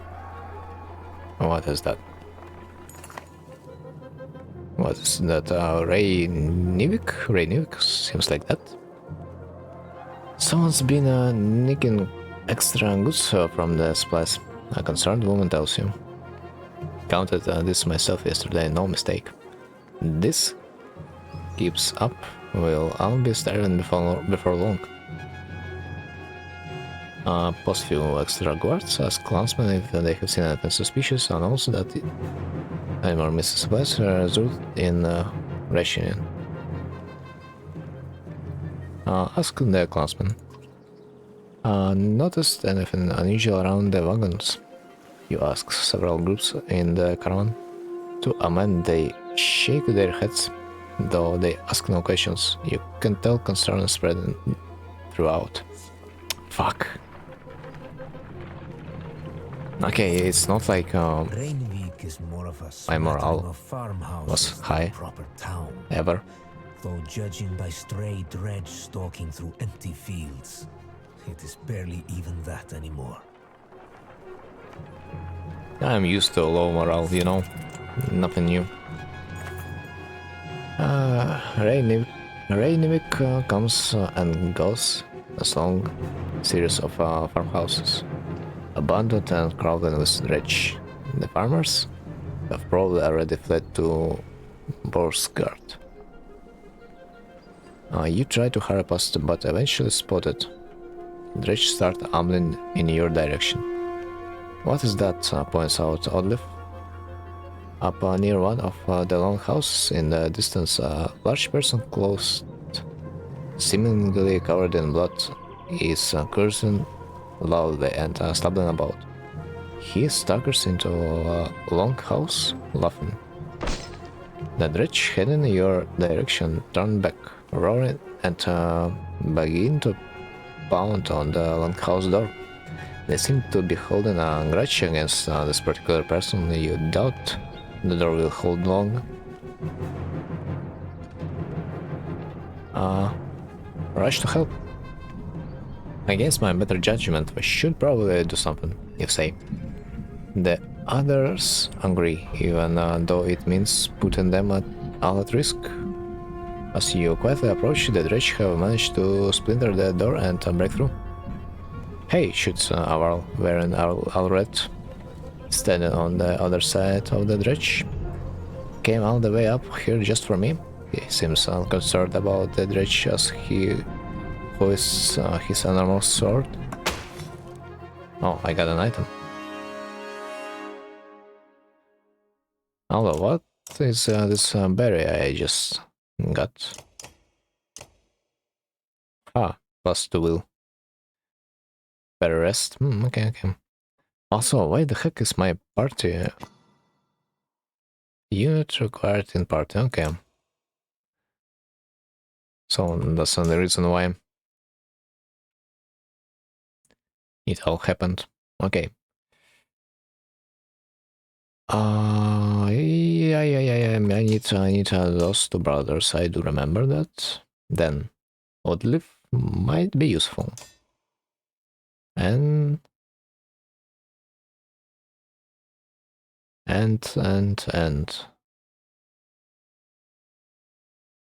you know, just because he has more spell points, I will take him.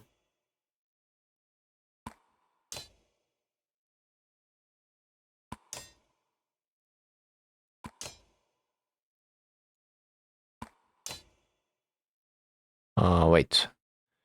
This guy, I need him for sure. No, I probably don't need him.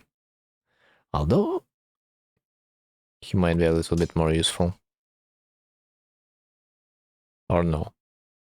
Or yes. Almost the same, I would say.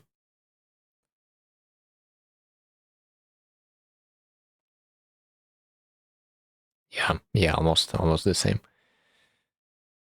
Okay, so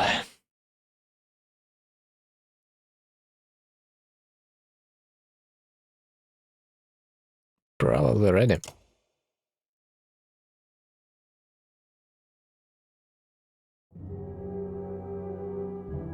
Okay, you know what? It doesn't even look that bad.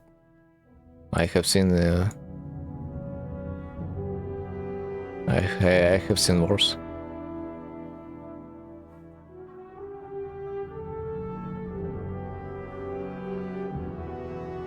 Okay, yeah. I don't really like the fact that they're not stacked.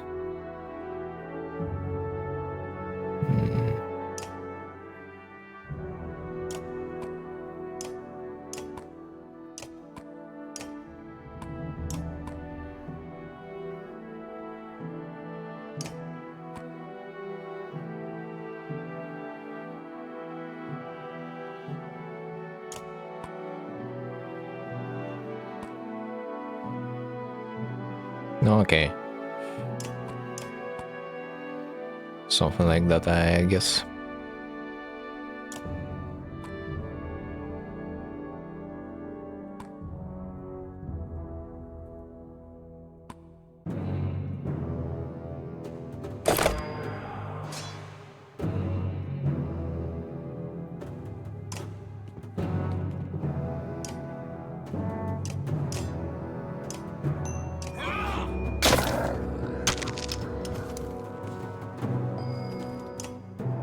And he's gonna be the last one to attack me. Beautiful.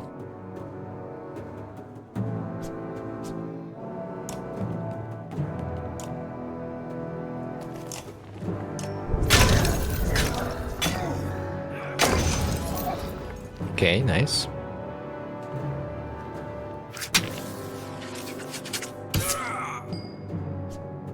That was rude, you know?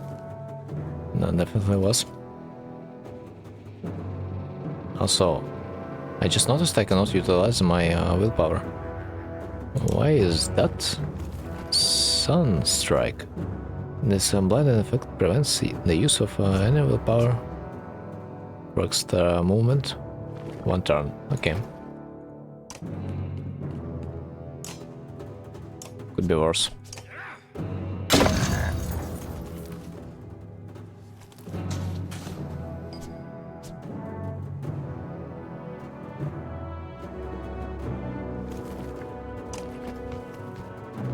Definitely could be worse. Tempest. Normal strength damage. Oh. Okay, I do remember this ability. But I don't need this at the moment. Although I'm a little bit afraid of his ability that can shred my armor.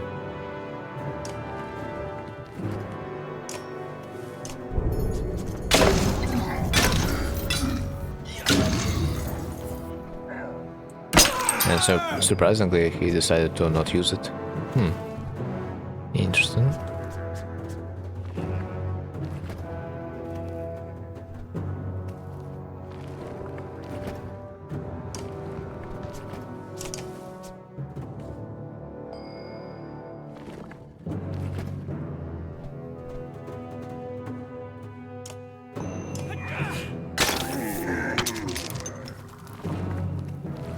I could probably try to restore my armor, but no.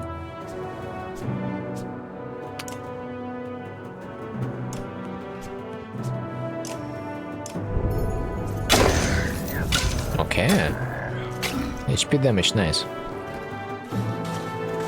Oh, he decided to get back.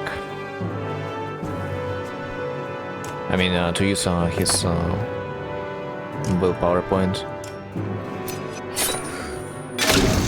Ah, beautiful.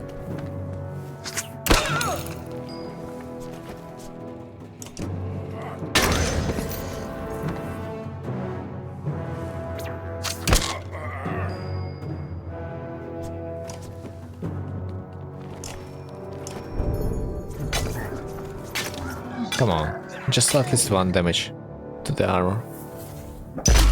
God damn it, man.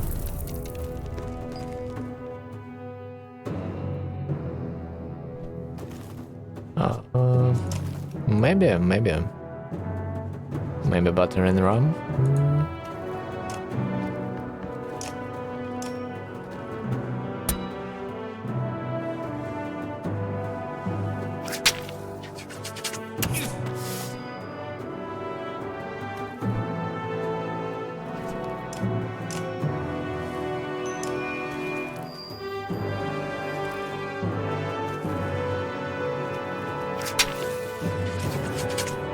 Yeah, expected.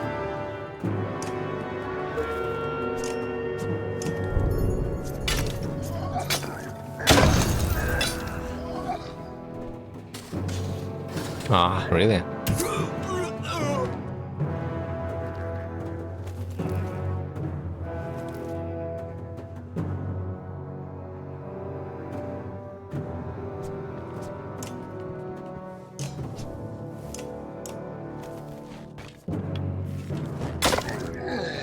That was a little bit rude.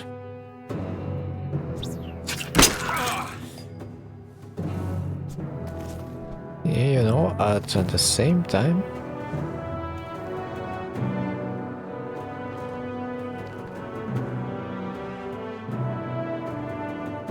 I might promote. No, I might not. I need my spell point.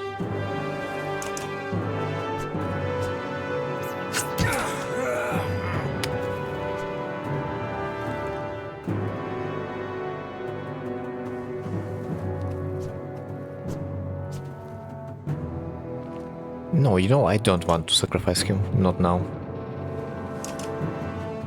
I might need him in the future.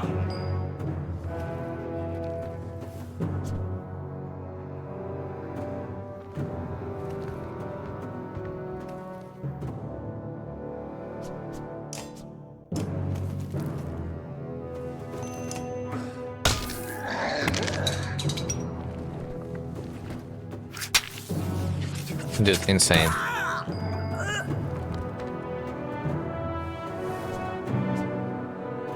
He really reached?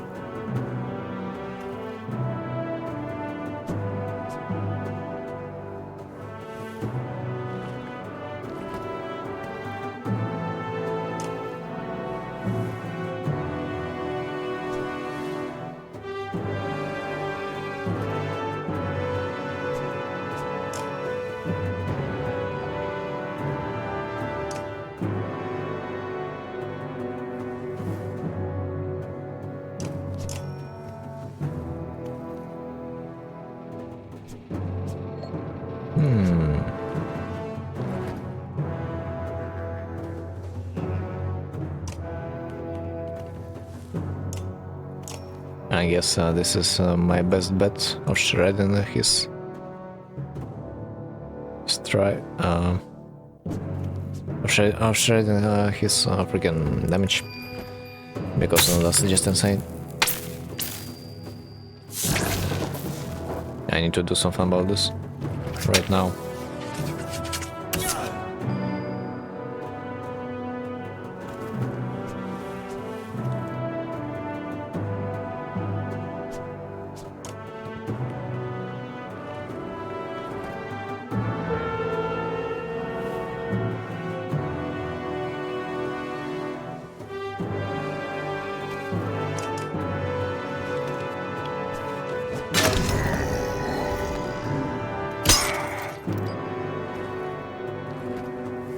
Oh, not bad. Exactly the damage I need to do to survive this.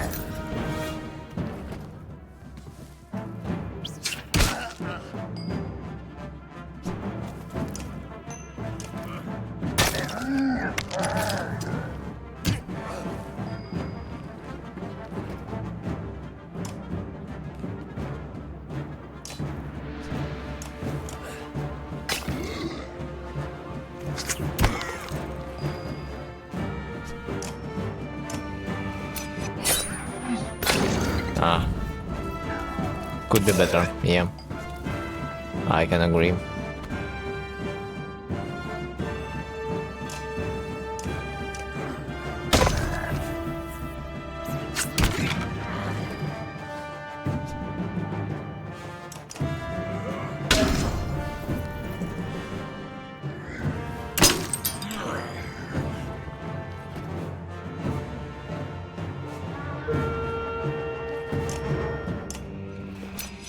That this fight was actually really tough, although it's supposed to be easy.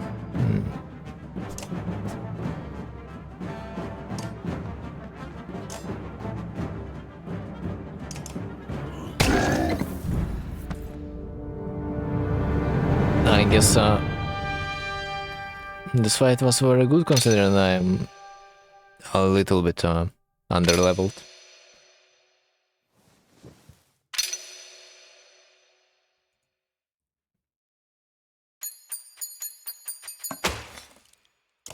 But still, this underleveled stuff will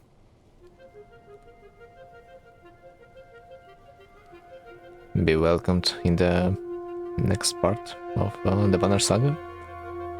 Welcome to my meat house. Seek Bjorn's House of Meat. Wasn't expecting a world this far south or this drunk. I can see that.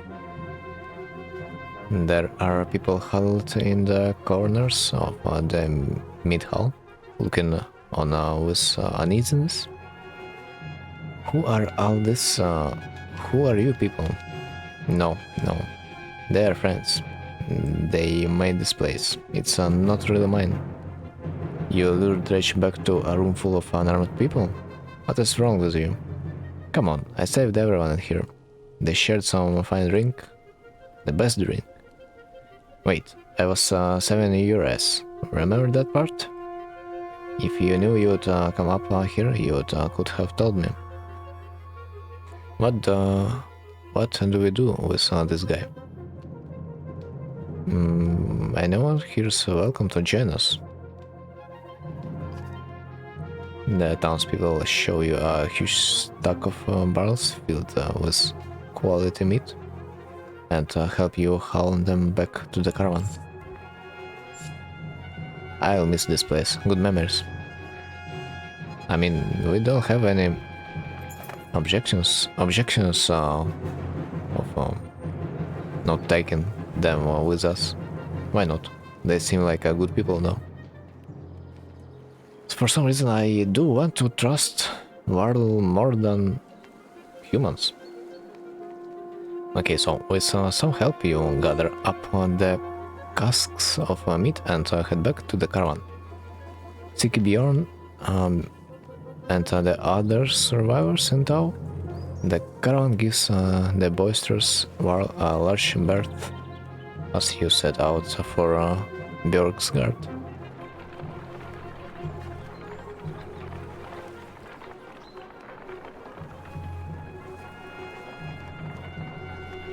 All right.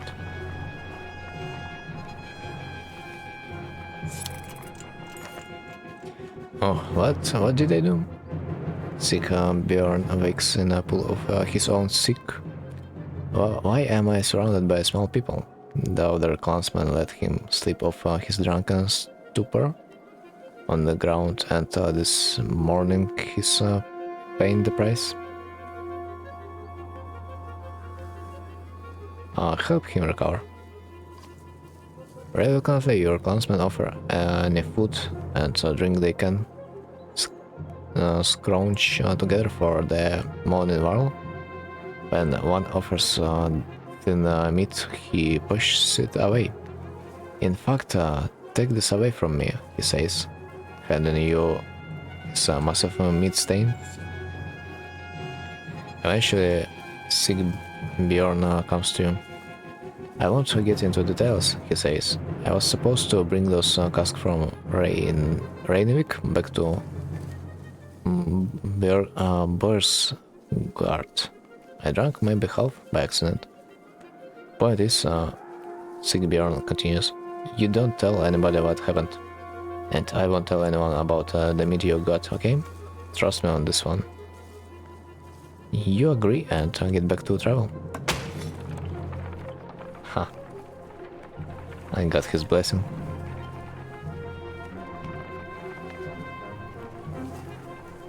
That's freaking funny.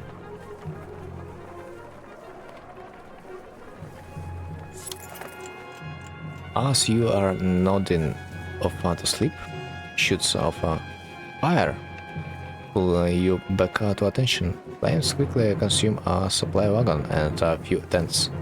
A woman cries out, "My boy!" and points to a burning tent closest to the outlying world.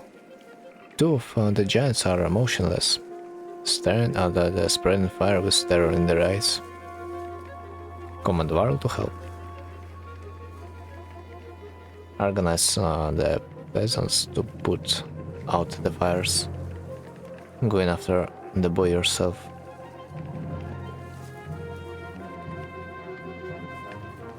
I think we are gonna organize the peasants. Because if I go to the boy myself, my supplies are gonna be fucked. If I am gonna go for the supplies, the boy is gonna be fucked. Although, to be honest,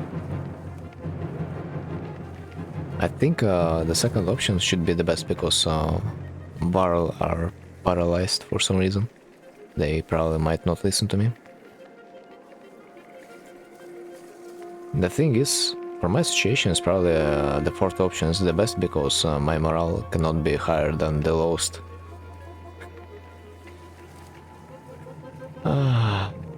I'm always on the red morale, bro. Cannot be higher than that. So, I mean, I'll probably take the peasants. You look away from the petrified Varl and rush to help others dip blankets into water barrels to combat the fire. When the flames seem under control, you are able to retrieve the coffin boy.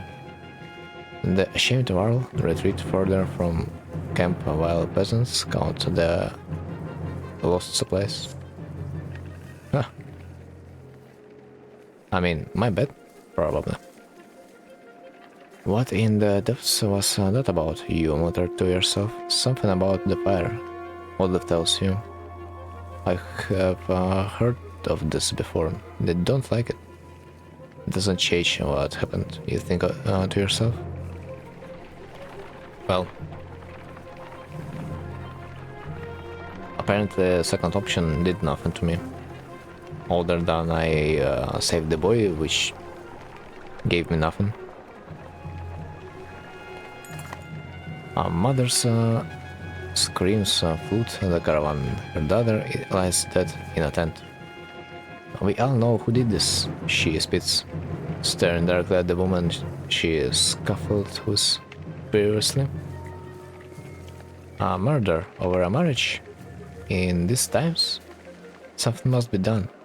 The accused woman remains silent. Investigate the deaths. A healer joins you in inspecting the young girl's corpse. An old infection, says the healer. No punctures, no choking, no poison. She died of a disease. You report the news to the caravan. The mother admits that she had always known her daughter was ill and everyone moves on. I guess that's the best outcome. As we pass steep cliffs, the sprawl of Boersgard comes into view. Boersgard. A city of contrasting rich and poor, opportunity and gamble. Our best hope for salvation, or our graves.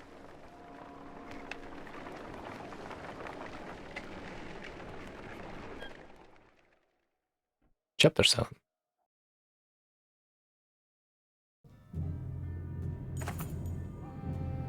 Finally, you arrive at Boersgard, where the walls stretch for miles in both directions and are littered with the bodies of the rich, Varl and men. Excuse the mess, shoots a voice from above the gates. Looking up, you spy a striking Varl. His face breast with mated black hair. Movement at the gate catches your eye. The rich are still banging on the gate doors, without luck. Let us in, you should. Sika Bjorn pushes past. I won't be hearing the end of this for a while, he says, before yelling, open up, bulwark. They dug me out of Reinivik. You hear a laugh echoing on the wind as doors creak. A dozen armed men, led by the massive Varl, make quick work of the dredge and usher you into the city. You may be interested to know they brought a mender. You didn't go to get a mender. Where's the meat? Bjorn shrugs apologetically. I guess the mender will do. Either we have got a chance now or we are completely screwed. I am Rook. We have come a long ways. Some as far as Skogr. Are you in charge here? In charge of the governor, I suppose. Listen, if you have something to tell him, say it now. Otherwise, you are on your own. I don't care where you go, but stirring up trouble is probably the only reason you will see me again. It won't be to talk. Better come along. We are going to go see the governor. Bulwark and Sigbjorn leave with Avent, who goes willingly, signaling that he's fine. Fine. This is just like a Frost Valor all over again. This is nothing like Frost Valor. The one in Bearskin is probably leading the Ravens. Ravens, is that good or bad? It depends on who they're working for. Hopefully it really is a governor and not someone trying to strong-arm their way into his seat. I guess we wait for Avent to tell us if he comes back. I am not worried about Avent. I am worried about the army of refugees we brought, who don't belong here. You're probably right. Nobody ever uttered a nice thing about Borsgard. So what now? We ought to go to the docks and see what our options are. Okay, so we need to leave quickly. Did you notice the city guards when we came in? What guards? I have a feeling the Ravens are all they have got left. Something serious went down.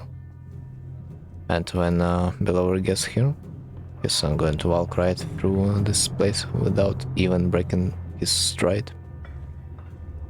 Let's keep that to ourselves for now. So, the dogs?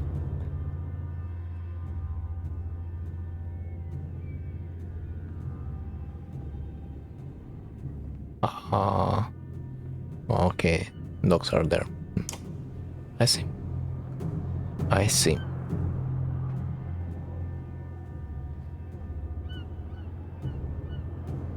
Wait, protection from this.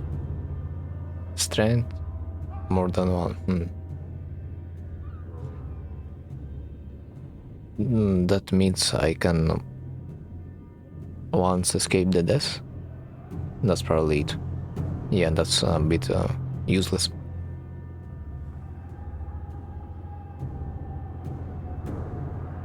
Holy shit. +2 break. That seems quite decent.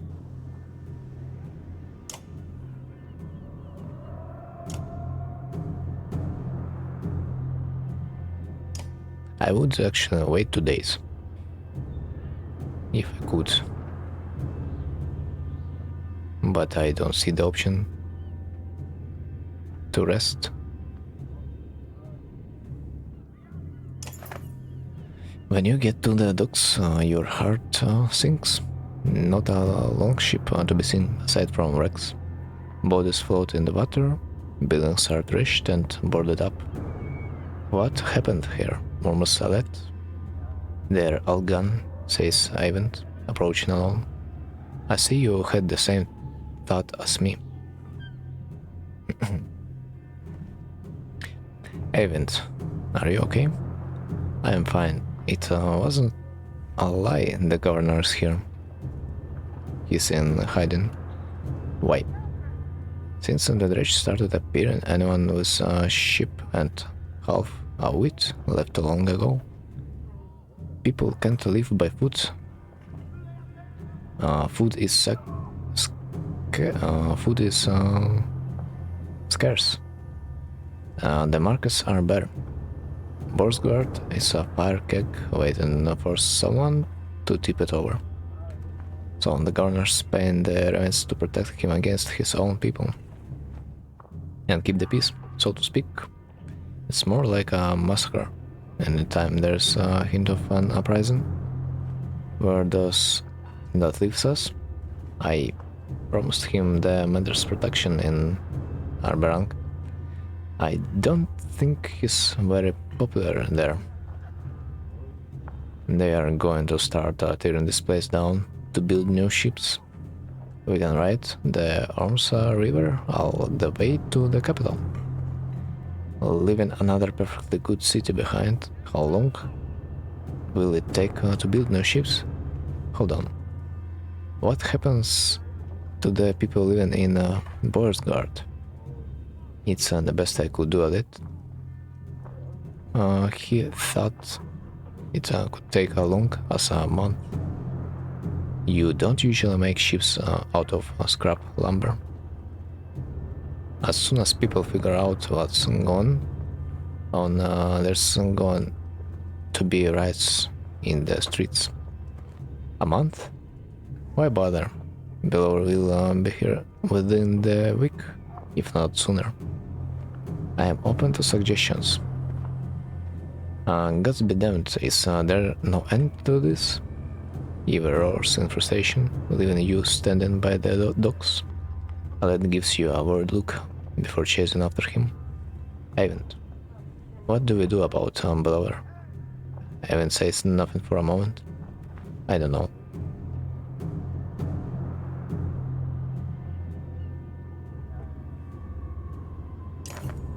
You find Iver standing on the city walls overlooking the fields outside. Dredge are keeping their distance but continue to gather. I'm okay, Rook. Iver cuts you off before you can say anything. You know he's been through worse. Just feels like someone should cut us a break every now and then. If we want to be standing a month from now, we are going to have to be prepared. What did you have in mind? First off, our clansmen need a place to stay. They will get torn to pieces out in the streets. I'll keep an eye on the dredge shop here. If they break through the walls, we are done for. So we will have to keep them back. Could always use a hand with that. We need to know who's controlling what and make sure we get our cut. Food's going to become scarce. And when they start building those ships, we are going to have to keep people away. What a damn mess. I'll do what I can. It's like they're gonna take us with them when their ship is gonna be ready. Like, I'm pretty sure they're gonna leave us. Ivar explains, I'm leading attacks with Eyvind every time the dredge get too close to the gates. Listen, we are going to lose fighters and war every day like this. I don't need to tell you what happens if nobody is manning this wall. We could always use help. You consider what you want to do now, knowing that I know this task will likely take a full day. Find a safe place for the crown to stay. Join Iver. Find source for supplies. For sure I need more supplies. I checked around, Olive tells you, and nobody has food. Ah, of course. Or they won't part with it for a fair price. And our medicine has been gone for days. They're either gouging the prices or it's just plain gone. She doesn't say it, but you can tell this is going to be a serious problem. Track down the ravens, scour the city for anyone willing to settle a place, shake down the places that seem to be holding out. Now track down the ravens. Huh. You find the massive leader of the ravens along the docks, where they are doing their best to keep a growing number of people in check, while the boats are being constructed. You question him about food supplies. Should have brought your own, he says. I can't go giving it out to every person in the Boer's guard. I'd kill every last bastard in this city for some good meat. Though, this place has been dry for weeks.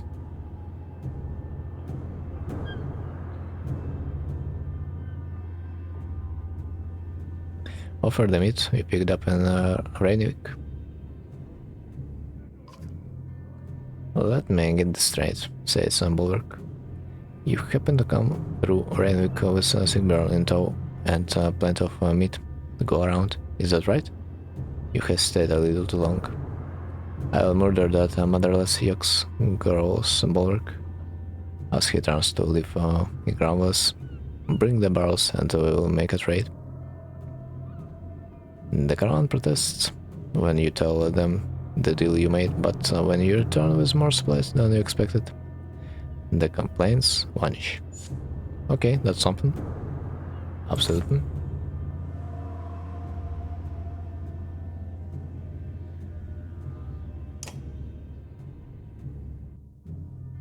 If only I would.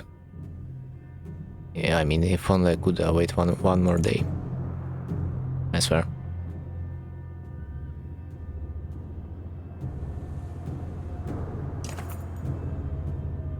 Okay, Ivar points out the ridge along the wall. There's a lot more of them, and they're getting braver. He says, we lost a fair number of fighters since yesterday. We could use your help if there's nobody left to defend the walls. So my options?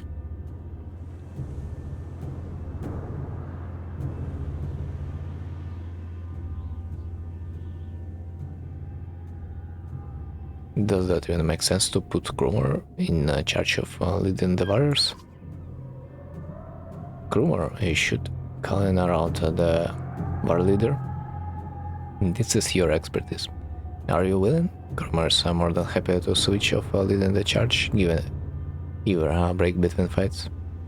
He spends the rest of the day showing you complex war strategies to reduce losses.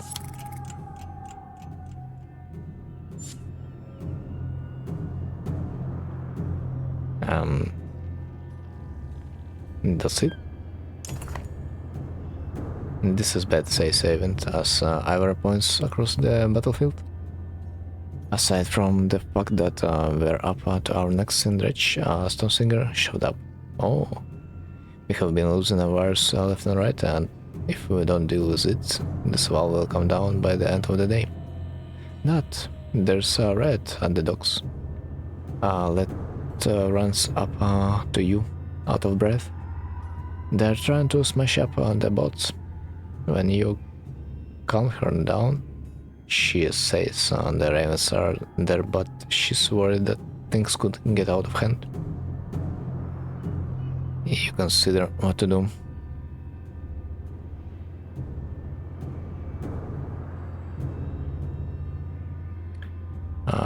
Join Ivor. That Stonesinger is going to wreak havoc on us if we don't take care of it. Ivor tells him this will be a rough fight, but we have got to take it down. You ready? I am. I'm absolutely ready.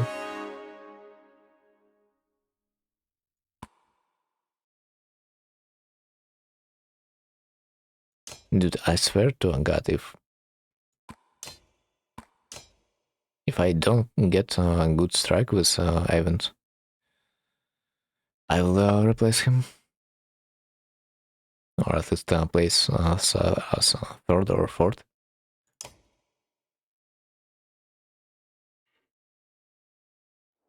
No, no.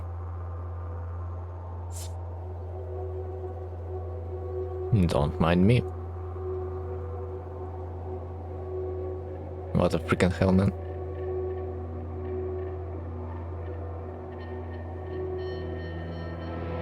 Should have replaced him.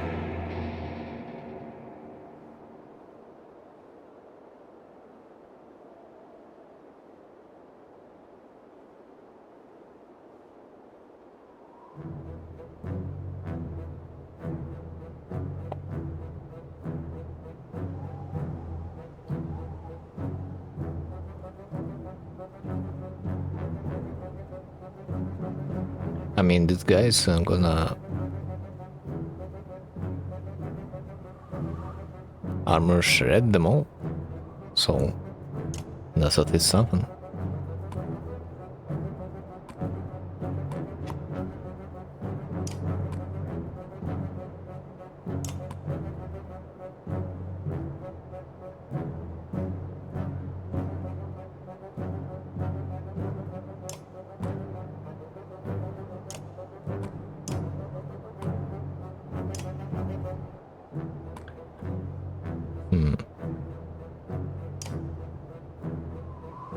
I will assume I can walk through this area, so I will probably try to stun this guy.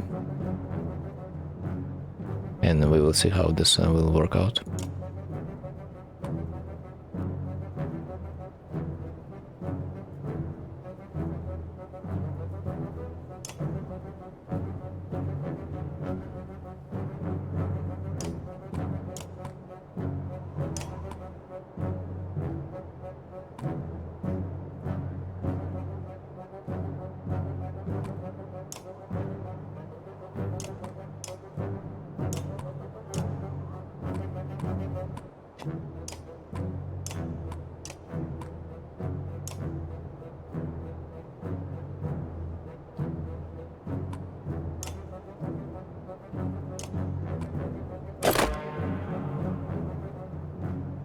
Okay.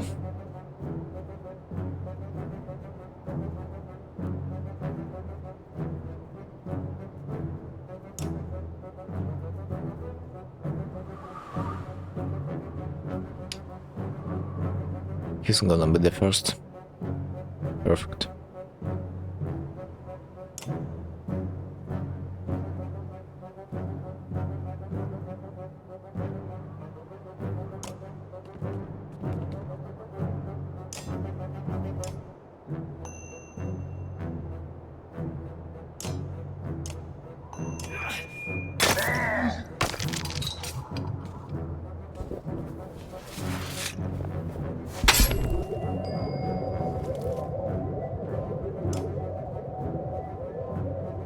Holy fuck, man.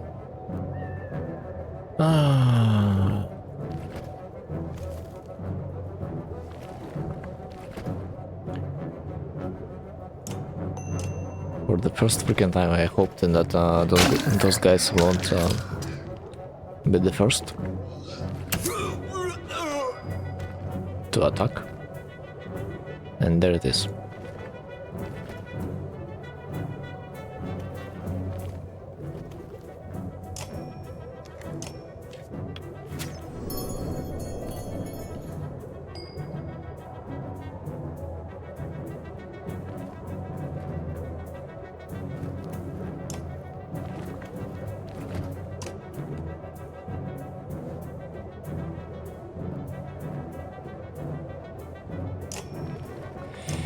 Okay, rip. I haven't.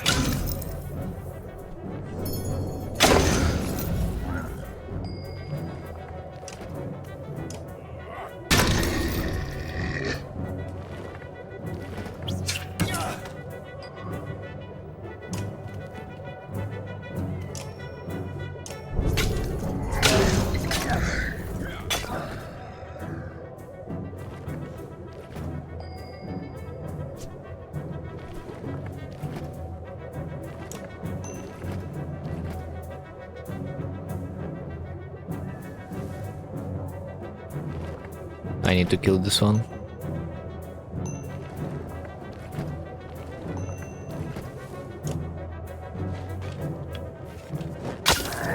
Like ASAP.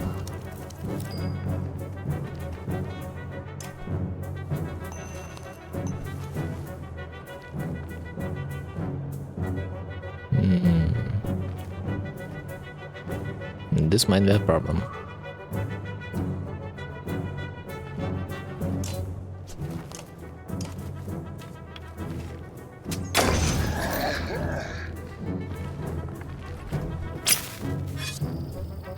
And this might be a problem too, by the way.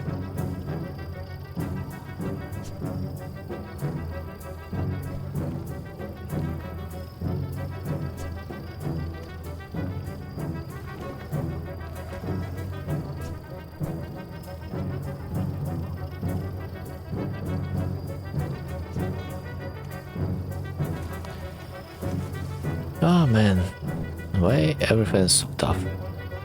Suddenly.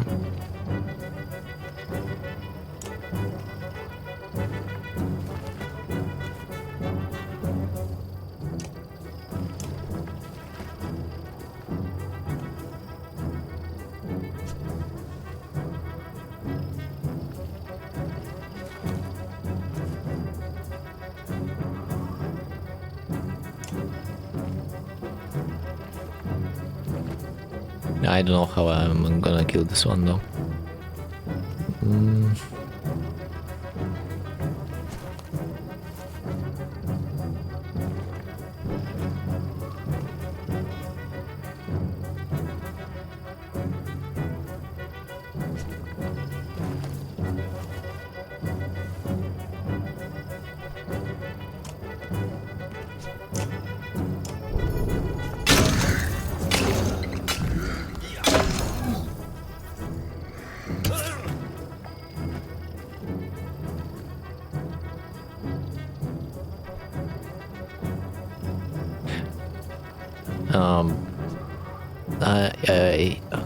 I'm probably gonna lose if he will go downside. You know, if he's gonna go upside, it will actually be better. So.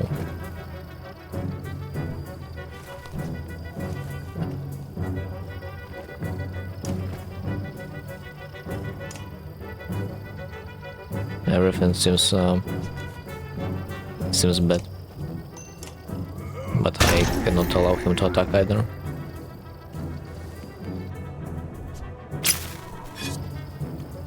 I just hope he will come back.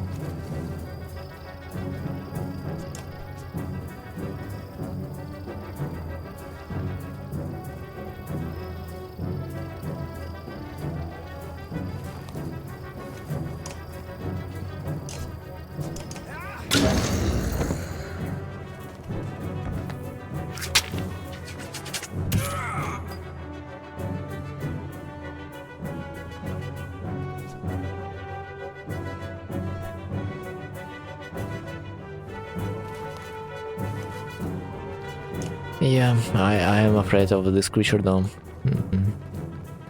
I really am.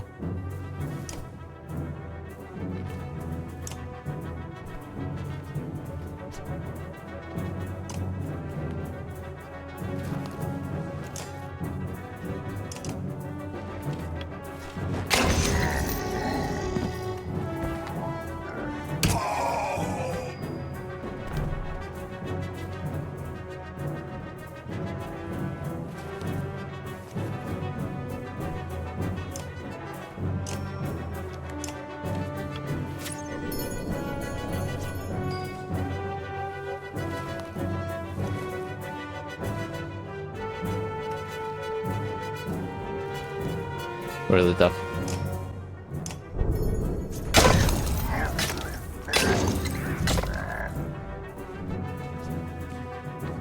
Oh no.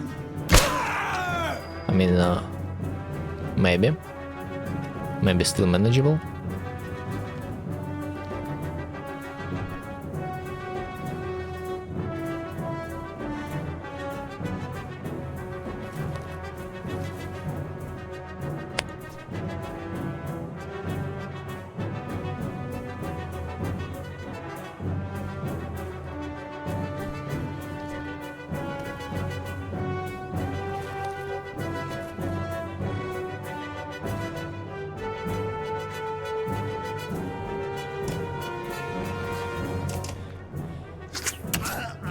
Let's play a little bit safer.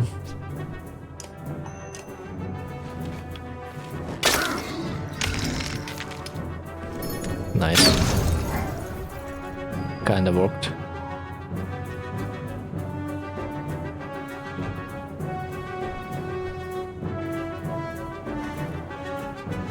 But what next?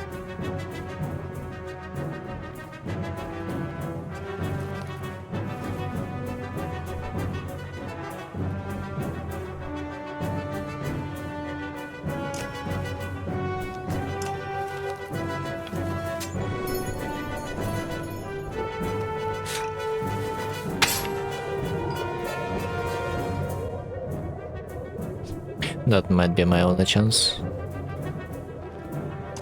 of doing some DPS on him.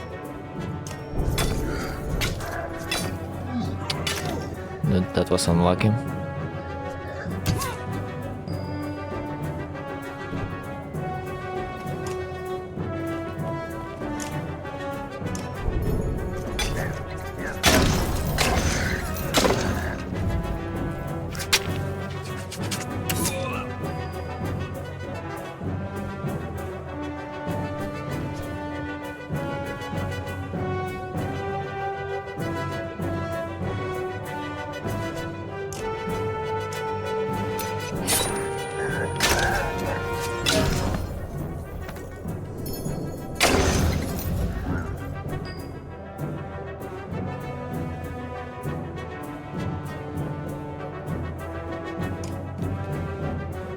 We need to shred even more.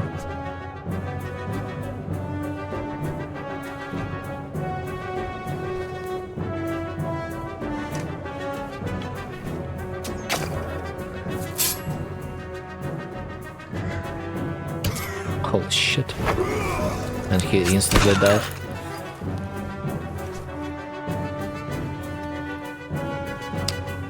Fuck man, I didn't know.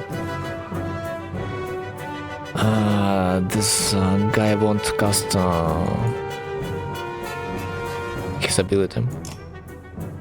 I don't know he's gonna get interrupted. That's very bad.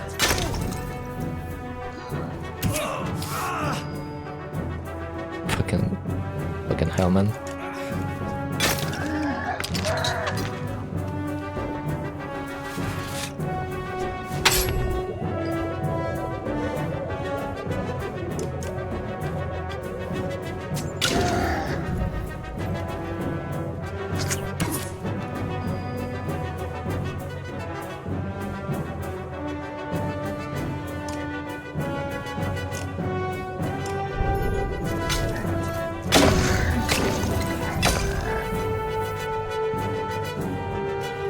Nice.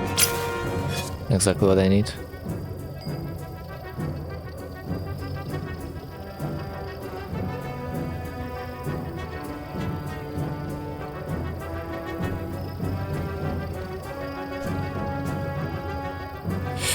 I need to really think about what am I gonna do next.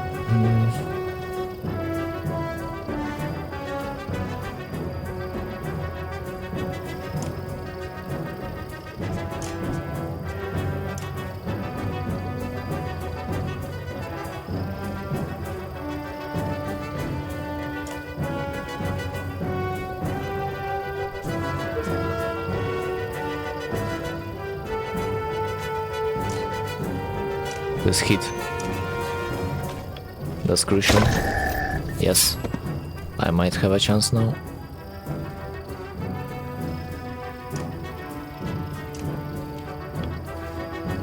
This is pillage mode, it's gonna be a little bit easier.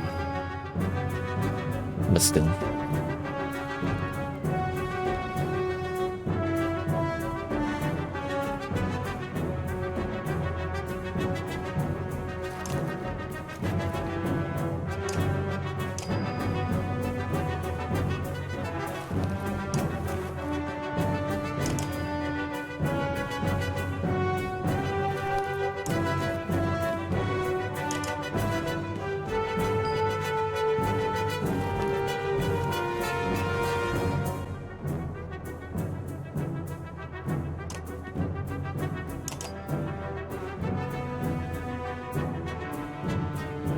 Not a fort.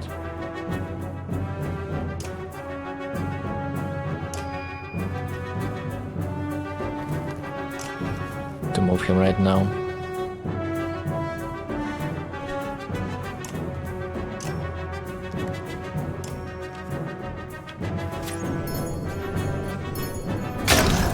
Okay, not bad.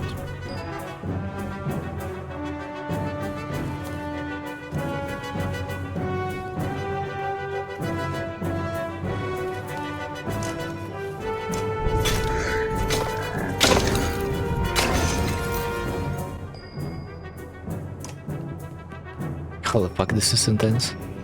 I just lost my ability to speak well this fight, because this was mega close.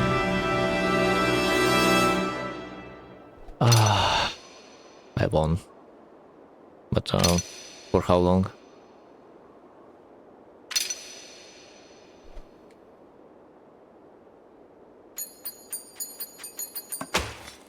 That was tough.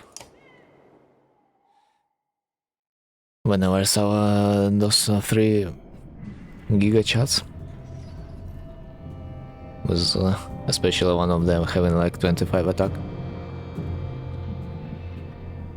I was I just lost my speech.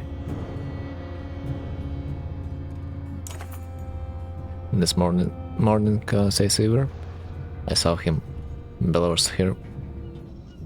I think it won't be long now. I went lead silently on his stuff nearby.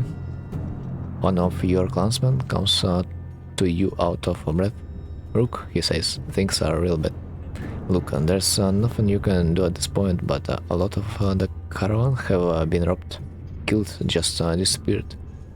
Those of us left are gonna split up and hide where we can. Want you to know, in case we somehow pull through this. He runs off. Clearly distressed, you grimace, wondering if this could have played out another way. You consider what you want to do now, knowing that any of these tasks will likely take a full day.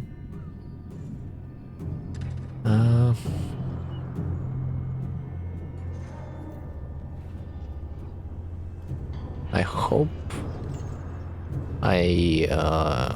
bro, I need to get some rest, but I don't need 3 full days. I don't think I will have them. Oh, let's investigate the rights. When you get down to the docks, it's a pandemonium. Few work on the ships. Now I saw the ravens stand over bodies of people while a huge crowd roars in anger. Bulwarks' axes are covered in blood. What happened? You should pushing your way through the riders. What would you think would happen? Response Bulwark coolly. Didn't take them long to figure out we were building ships right under their noses. And they can't have one. You gonna lend a hand or just stand around?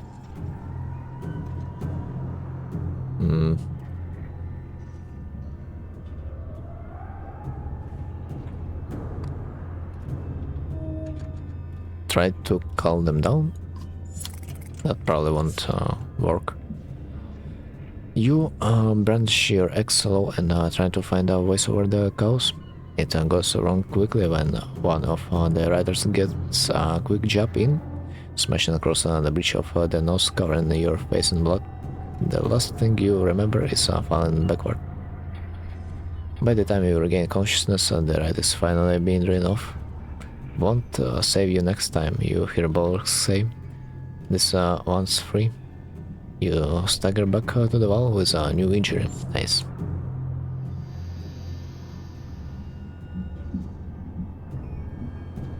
Oh, here is. So, what do you have over there? One injured man. Dude, that sucked that he did nothing last fight. I should really replace the order.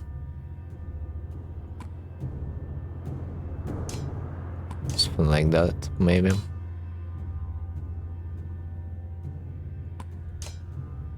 So they will have a chance to get stuck.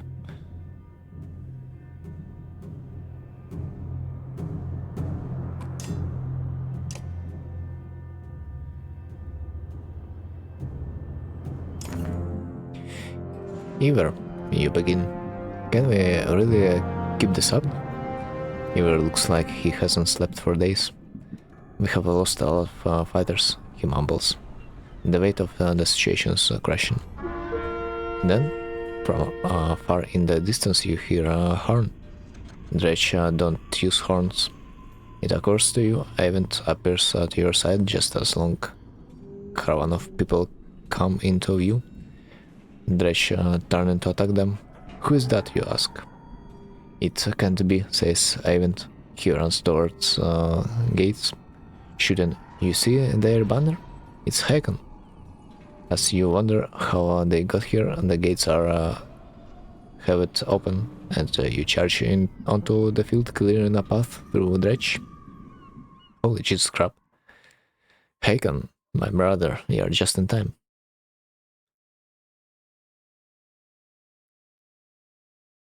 Okay, I think that makes sense.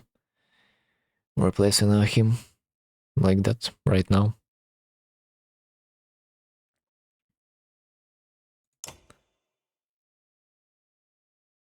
Okay, why cannot I see the item she has? Strange. That's because of this promotion, I might assume. Okay, I think I'm ready.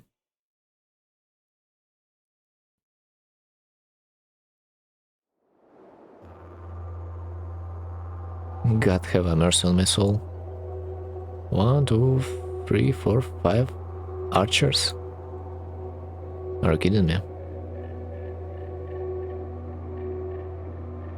Wow. This gate is something else. And this little door. Okay, what do I do? That's the real question. Damn, the position is really terrible, I wanna say.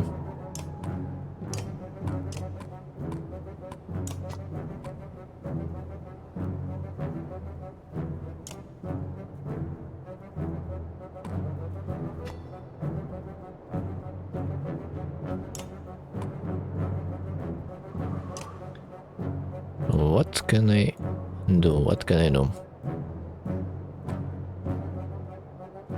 Maybe she can stop this guy. Not sure.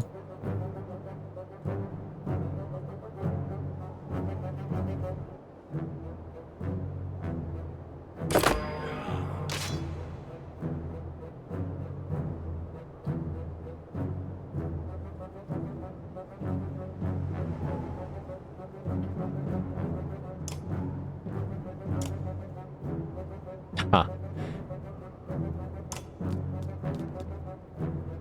That's really good. This guy won't be able to... Ah, never mind. I guess I'll just lose the attack like that. Feels good, man.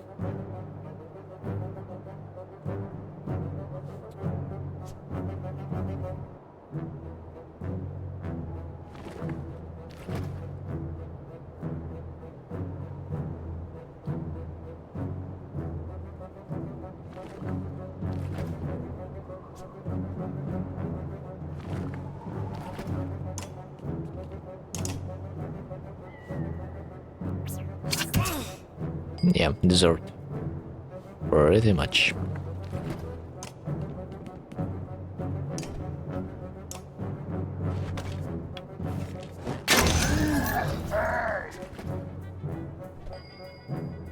Oh, dude, if only we would stay over there. That would be appreciated.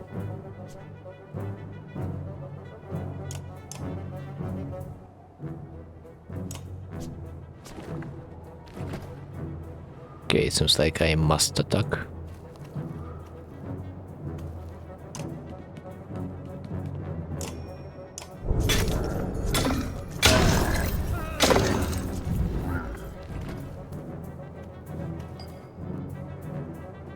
Oh, I see an opening.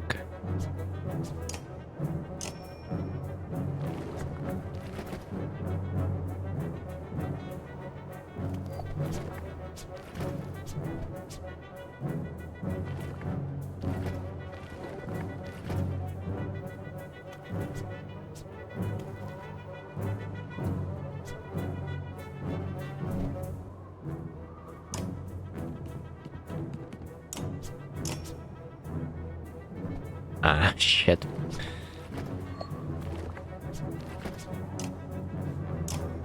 I was hoping that will be enough, but no.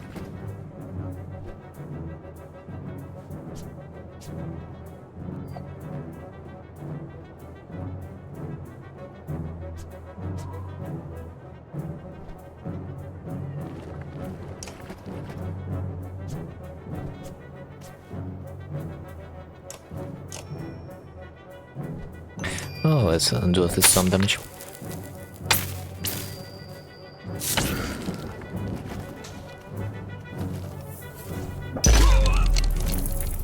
Oh, that's bad.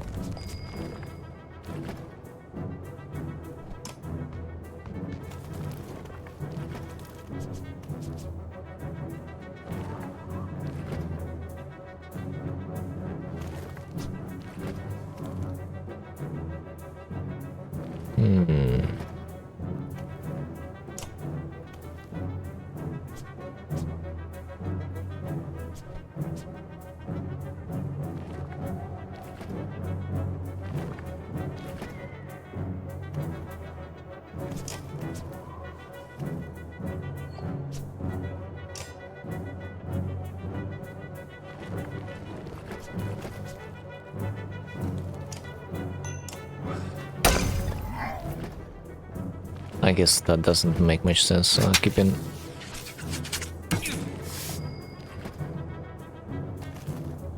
shredding his armor. It's probably gonna be better trying to finish him off.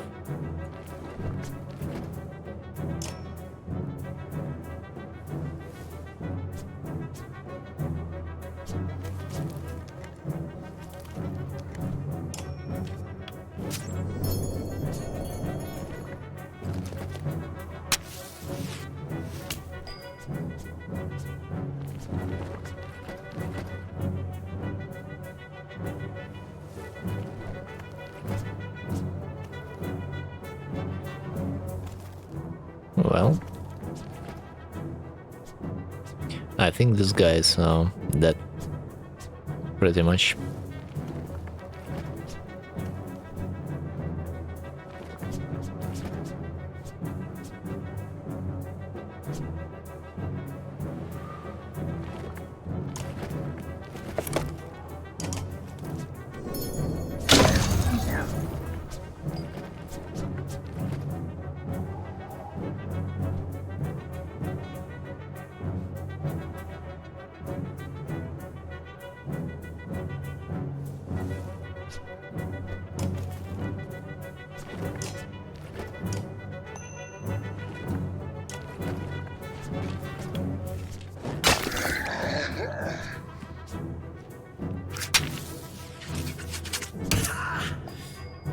Oh, lucky. Lucky freak. Yeah, I wish this guy good luck clearing up 3 archers, but I don't think that's gonna happen. Ever. Oh my god. I could not ask for more. Thanks.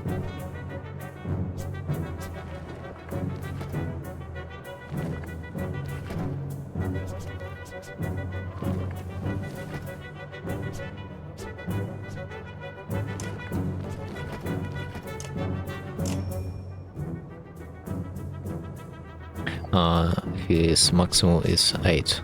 Yeah? Yep.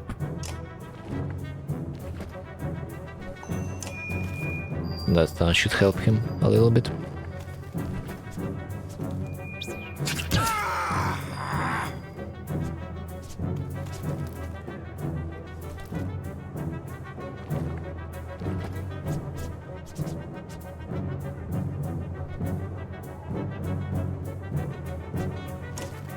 Well, don't really want to get blown up.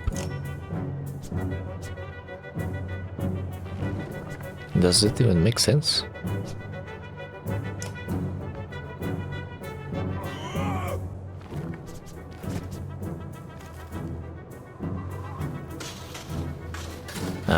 Not really, I guess. Yeah, I should go there anyway. Okay, who do I attack? A good question of mine. Why cannot we strike this one?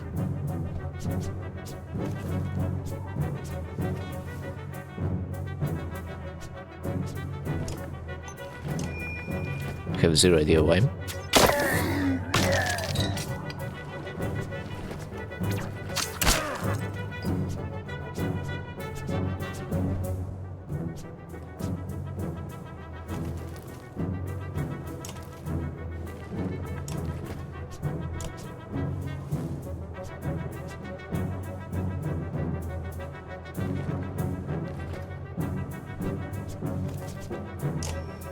I hope I will manage to kill him, yeah, nice. Maybe my guy can throw a lightning at the end. Let's see. 10, 14.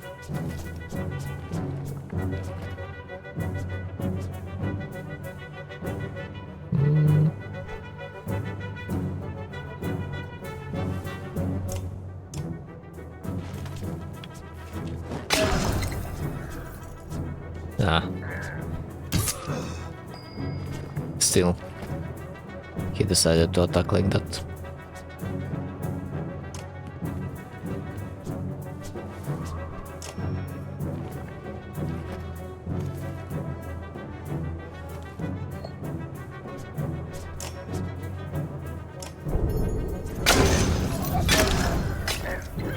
Oh my god. I can't believe I can't believe this guy just holds off like 4 of them. That's really something. And for sure I need to keep him alive. Okay, amend. Leave.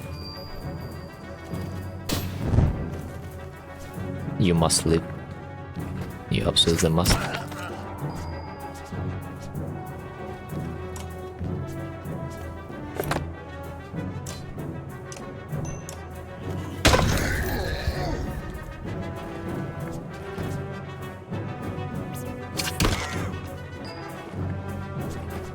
Okay, now it seems like I might have a chance of winning that.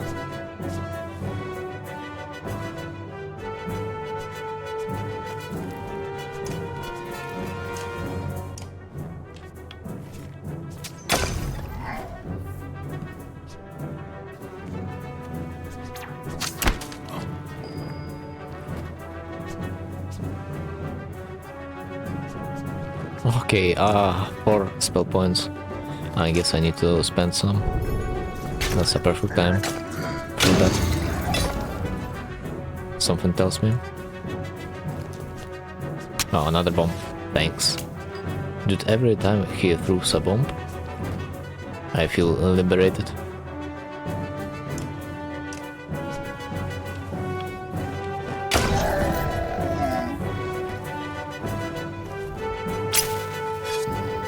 It's like he wasted his turn.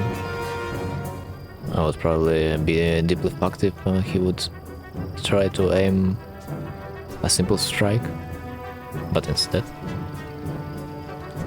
he's like, no, I will just give this turn to him.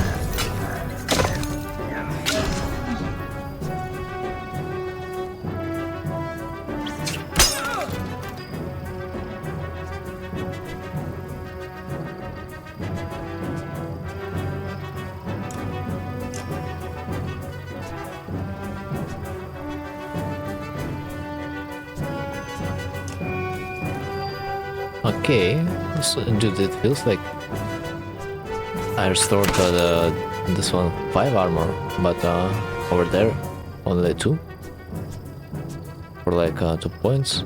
That doesn't adds up. Like I wasted 2 willpower and I restored 2 armor. But there I wasted 3 power and I restored 5 armor. How that works? Genuinely. Zero idea.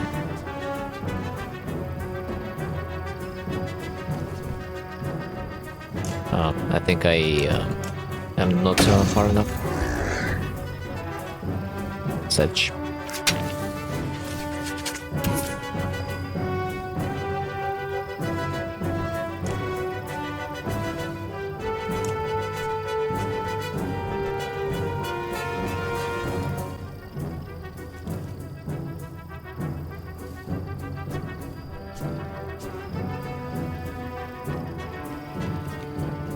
Yeah, I think I should be a little bit farther.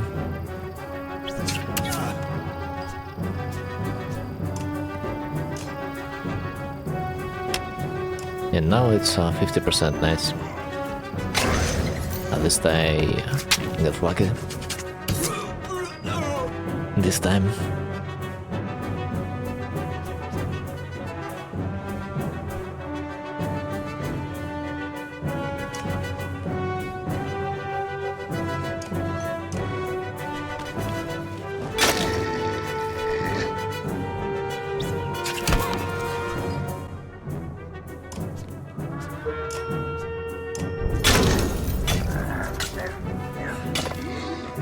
It's always one of the brothers that is dying.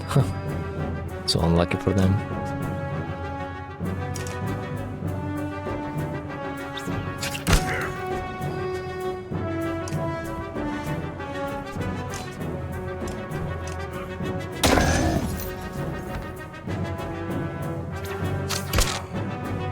I'm so surprised. They're not really trying to kill this one yet.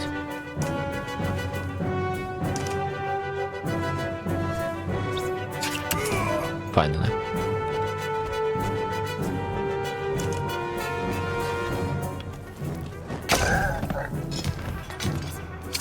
I mean, he probably didn't want to take the gamble.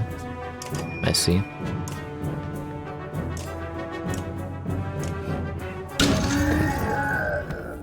Okay, so what? We managed to pass this.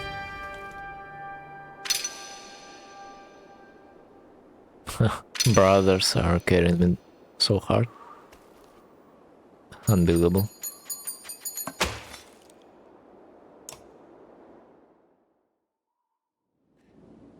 Juno. Juno? What the hell? I wasn't sure I would ever see you again, Avent. She smiles and they embrace. Avent is completely taken aback as though he doesn't dare believe she's real. And she has a spear? Interesting. I'm sorry I couldn't make it to Secret Home. I ran into problems. Problems is putting it lightly.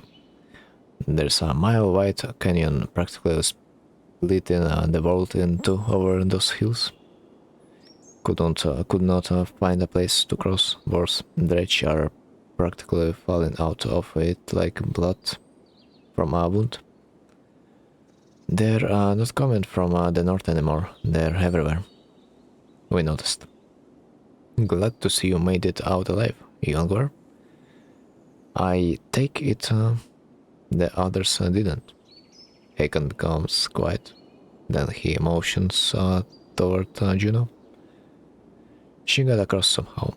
Found her out cold for a second.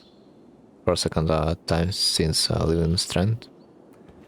We need every axe we can get right now. Bellower's here. Gods be damned. I thought I was free of that menace. I will deal with Bellower. Come on, no need to tempt him by standing out here. Oh, so we are back to the fight again. Hakon's caravan enters the city, fighting off waves of dredge as they go. To your relief, hundreds of skilled warriors are now safely in Boar's Guard. Yikes. Hakon joins you with his personal bodyguards, Mogr. Behind him, the Prince Ludin and his Dorich are in tow, though looking less than pleased to be here. I have one last trip to make. I need this one to come with me, she says, pointing to you. I am sorry, Event. You must wait for me one last time. Do not let the city fall before I return. It takes everything within Event's power to hold back, but he does. She turns to you. Rook, come with me. We'll return it in 2 days. Maybe less if you are as quick as you look. Tell anyone who needs to know. Where? Why? Not far, says Juno. She pauses and something shifts in your vision. For just a moment. I know it's hard, she says, her voice filling your head. And you have already been through a lot. As she speaks again, the rest of the world melts away. But you are needed. You can find the words to argue. I guess.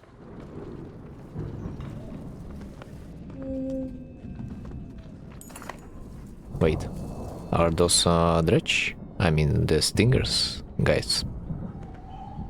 There's quite a number of them. At least they look like. You don't remember leaving the city. But here you are, walking through unfamiliar group behind Juno. You are alone, aside from hundreds of dredge who are all facing toward an enormous stone ahead. The hairs on the back of your neck stand up. They're so peaceful. Unexpectedly. Is it a negotiation? By any chance? Would be nice. Would be really nice if we would come to a peaceful agreement. For the time being. We are at the gutstone of Strauss. You glance nervously around, but the dredge didn't seem to hear her. It's okay, you can speak softly. Is this where you are going to sacrifice me? What? And Juno smiles. What could have come across as a profoundly creepy looks Synchria instead? No, the dredge cannot see us. Why? To be more precise, they can see us, but I have convinced them to be unconcerned. Huh? I can understand your apprehension, though.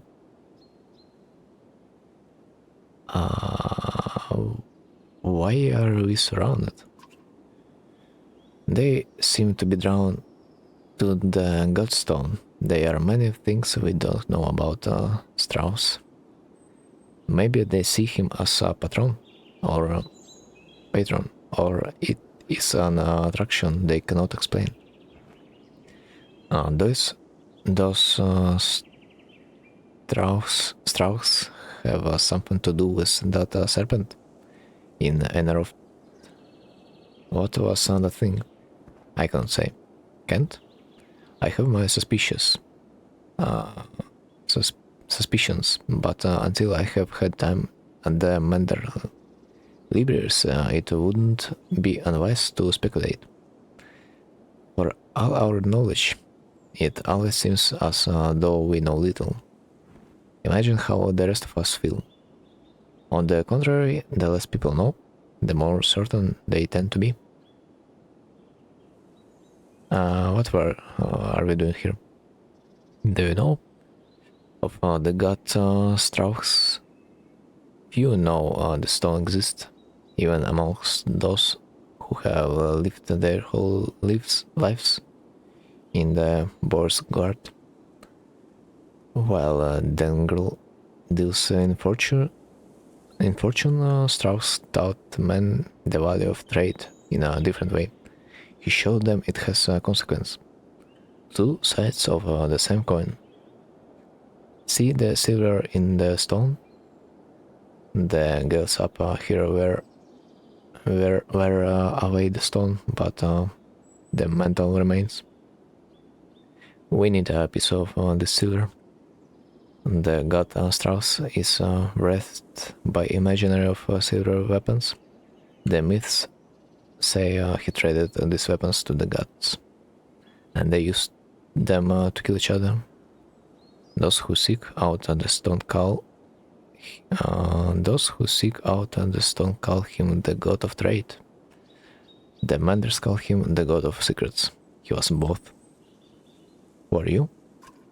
I wish we would had time for a proper introduction.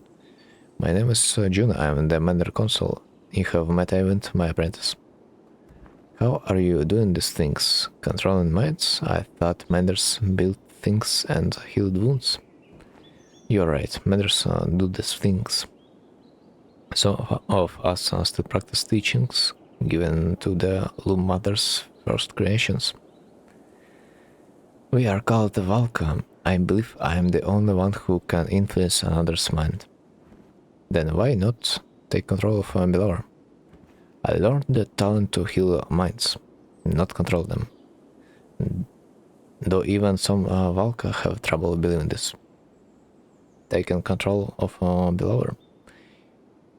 It is the difference between convincing a child to sit still and telling a starving bear to stop being hungry.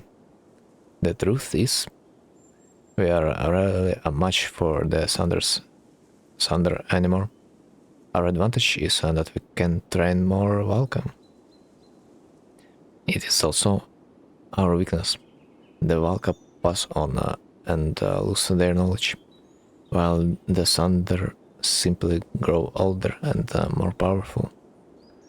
Belor is both immortal and beyond my influence to a point. Then how do we stop him?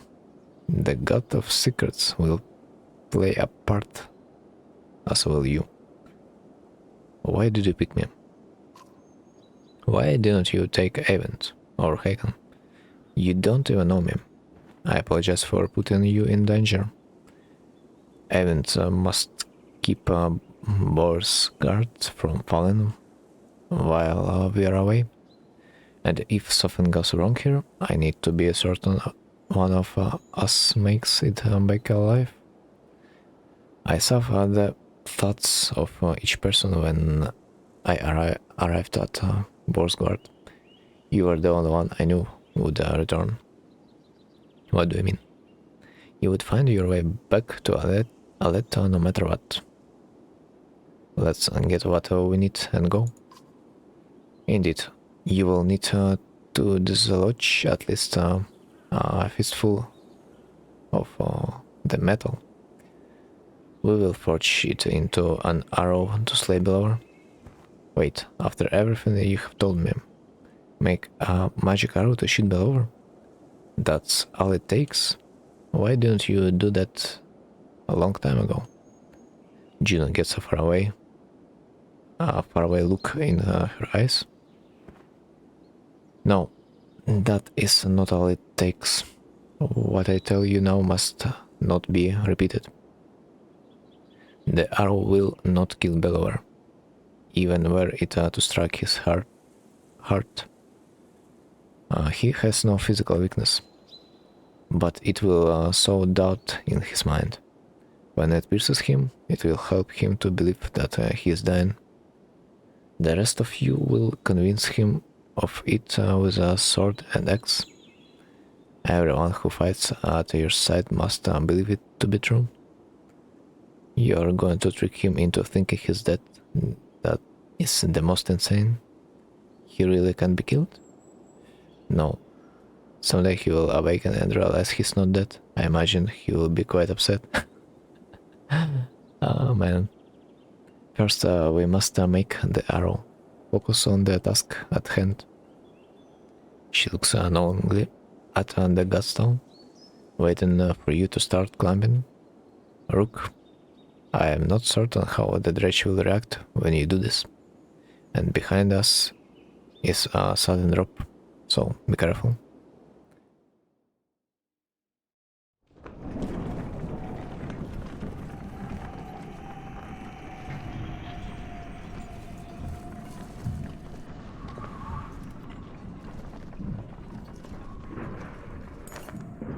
Approaching the back of the stone, you start to climb. Looking for a loose piece of silver vein. Even without looking out onto the dredge, you can feel each sinister face watching you closely, held back only by Juno's influence. Panic races through your blood. Try to quickly wrench out the nearest chunk. Climb higher, where it may be easier to remove. Go back and tell Juno you can't do it.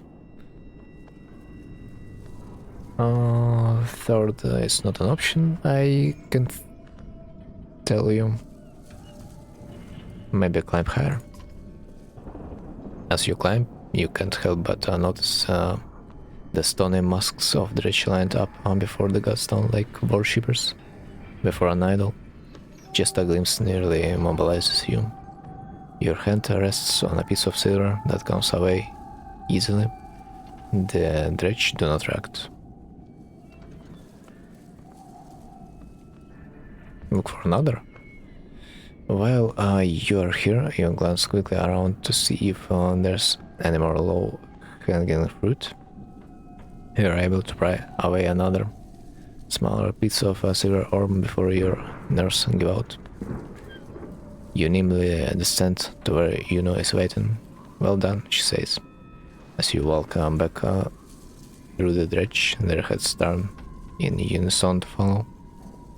The dread that lingers and the shaking in your hands does not subside for hours. Jesus Christ.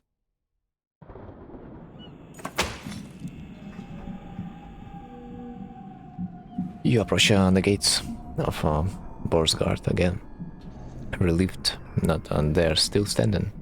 It looks like they took a beating while you were gone. Alette rushes to you, to your side, and throws her arms around you once you have crept through the gates. Juno smiles at the reunion and tells you, take this time with your daughter. Find a smith who can fashion an arrow from that silver. I have other things to which I must attend, but meet me on the walls when you are done. What is this? Crafters, okay. It takes a while, but you finally find someone willing to craft an arrow for you. He eyes you suspiciously when you show him the silver, but shakes his head and gets started. Let's watch the smith's fire reflecting in her distant stare. I talked with Avent a long time while you were gone. He told me a lot about Juno.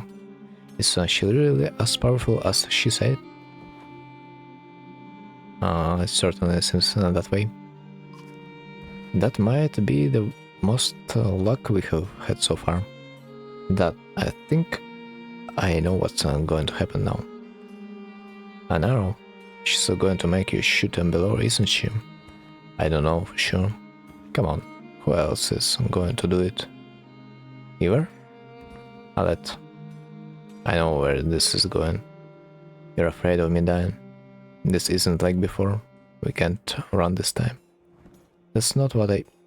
Let me do it. What? Why not? Because you think I'll get hurt? What do you do when Bellower comes straight for the person holding the only thing that can destroy him? Let me speak. Everything's changed. Skogar feels so long ago. I'm not asking because I'm afraid of losing you. I'm not. I'm not afraid of anything anymore. Let me do it because you know I'm a better shot. I have a better chance of puncturing his armor. We only have one shot. I'm not a child anymore. I'm not just some girl. I'm your daughter. I can do this for once. Let me decide what happens to me.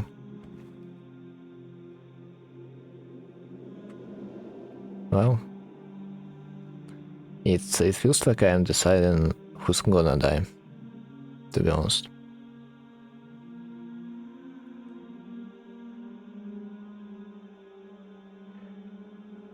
I mean, if she wants to forge her fate,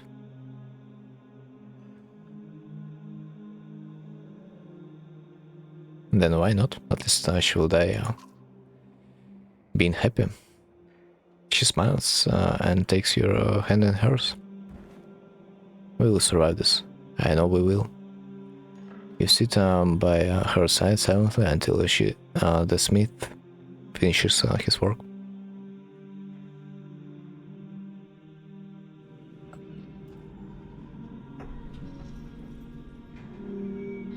I really wonder if the one that will hold the arrow will actually die, because I am not sure. But I would rather, as a player, would rather let that to someone that has no experience, that I have not invested to. But if I would be the rook, I would take this arrow for sure.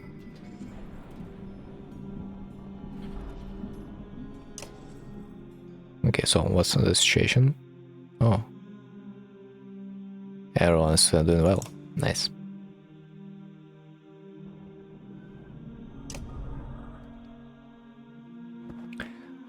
There he is. Juno is in the middle of an animated debate as you approach, the arrow in your hand. There's little time left. Bellower knows we're here.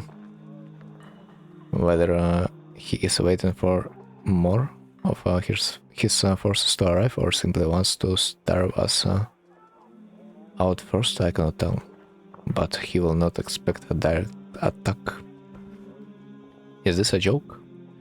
How are we gonna do this? I will take a handful of warriors to face him. I can keep a small group hidden from sight. Then the rest of you will lead the charge from here. With luck, Belor will send his armies away from himself to meet you. What about the ravens? They may protest. They will not. I've arranged a task for them. Even if you make it to Belor, what chance is there of defeating him? We saw what happened at Einartoft. That thing can be killed. Juno shows them an arrow you had forged from the Godstone Silver. This will make him bleed, like the rest of us. Once he's pierced, he will be vulnerable. She looks you in the eyes. We only have one, do not miss. And bring only those you absolutely need.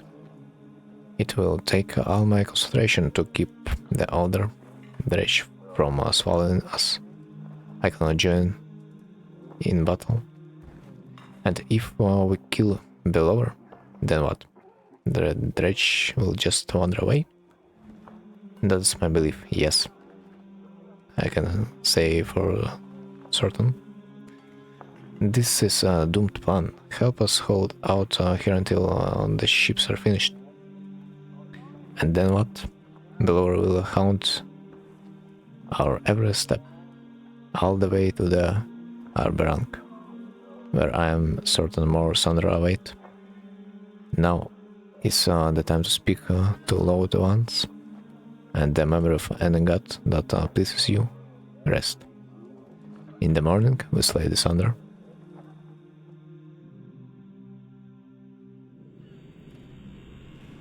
Oh my god, he is it.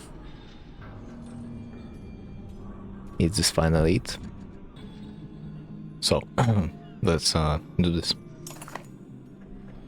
The silence is what you remember. You rise in the silence and walk through empty streets. Upon the wall, two armies stand quietly watching each other. Your footsteps echo on the wooden floorboards as you approach Juno. She breaks on the silence. It's time, Juno says. Gather your allies. Today, one thing will end, another will begin, and our actions will decide on which side we stand.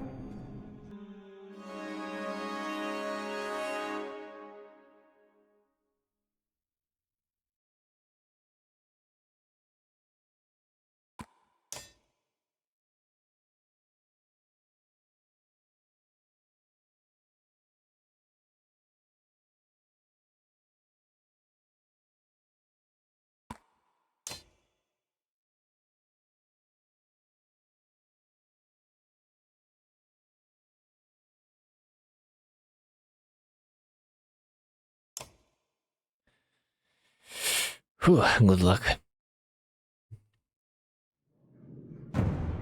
I will need it.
A 9 break.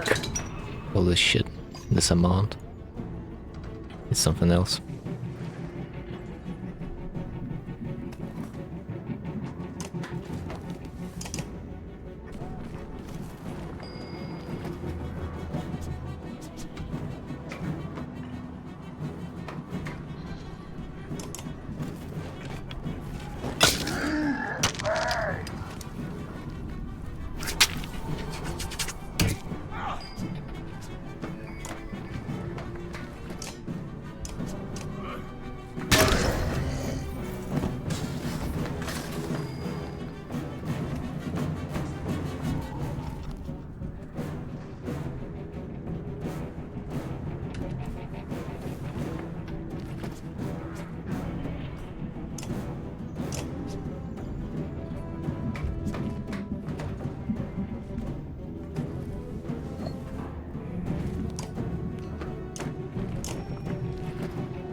somehow I need to break his armor. I need to remember about this.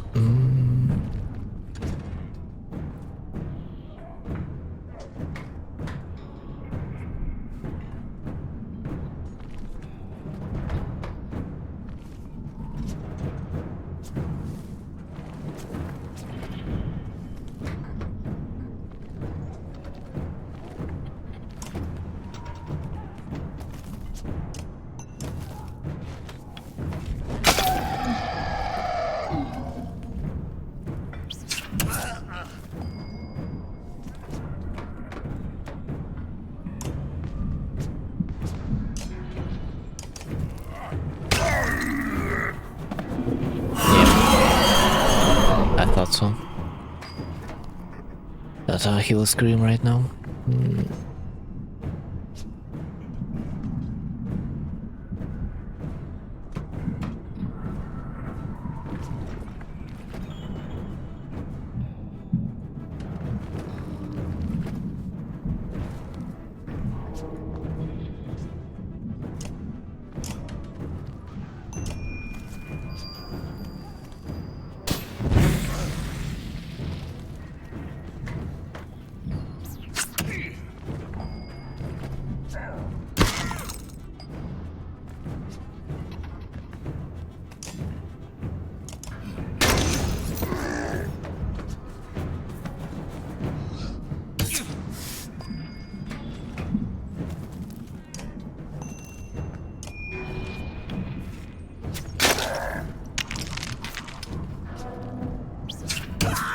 Oh, come on.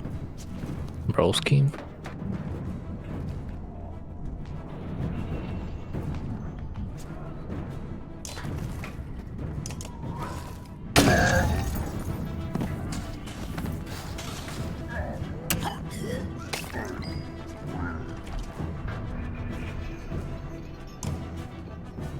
I need to break as much armor as I can, possibly.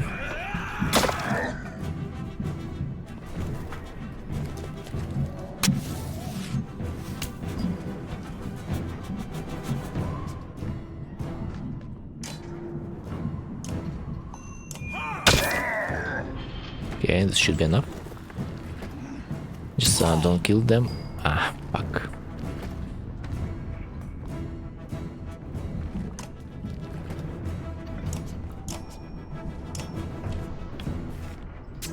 Relatively healthy, I would say.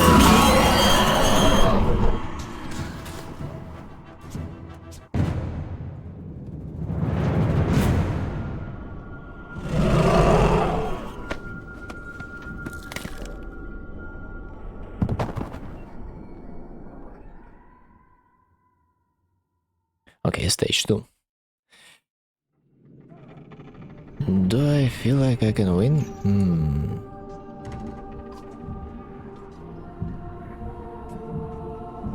But I definitely feel like I should rush this guy.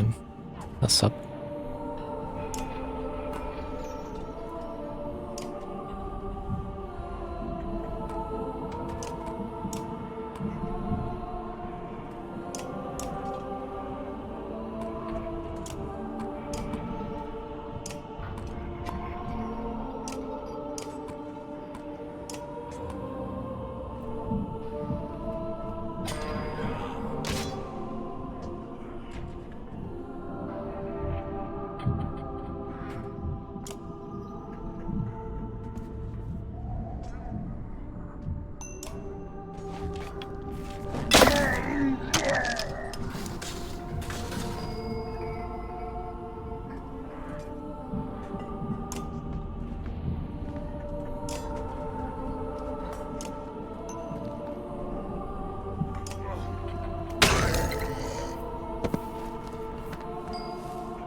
I will probably wait a little bit longer.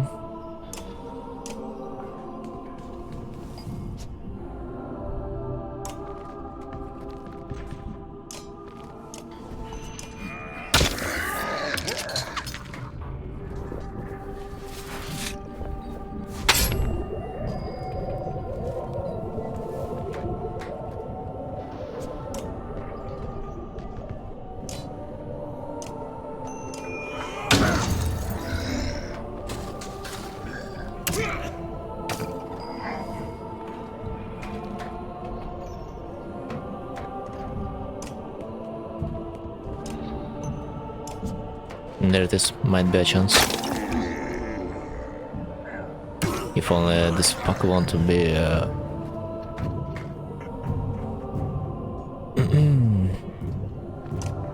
attacking me every turn. Okay.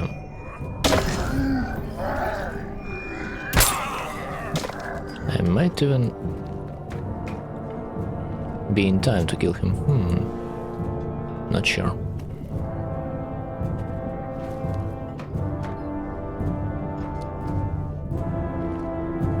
Let's see. I'm not sure which spell this guy is casting. Might be self-destruction.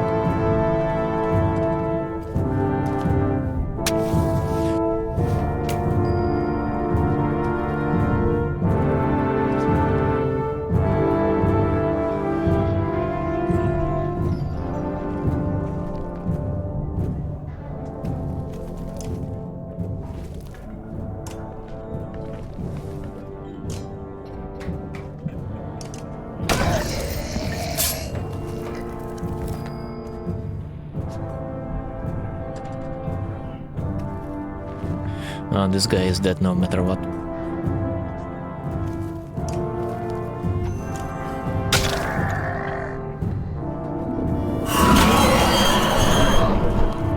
Yep, as I thought. Dude, honestly this try is quite successful.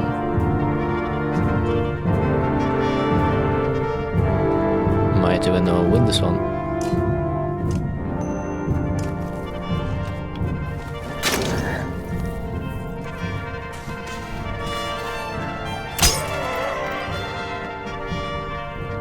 And while I'm at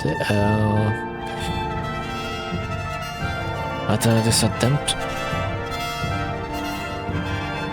might actually be better to gather a bit more renown.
Okay, dude, finally. I feel like it's gonna be a victory.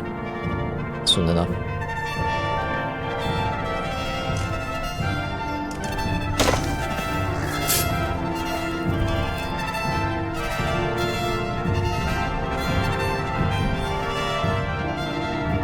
Oh, yeah. Can I leave?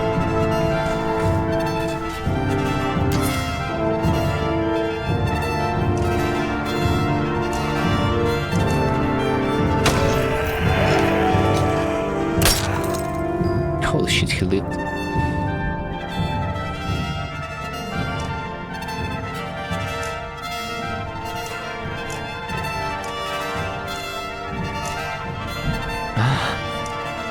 What do you mean? I cannot... Wait, I cannot? Give the buff to myself?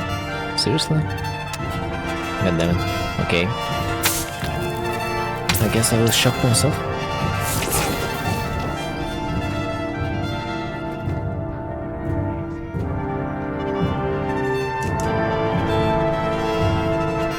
So this is how it is. For the elite.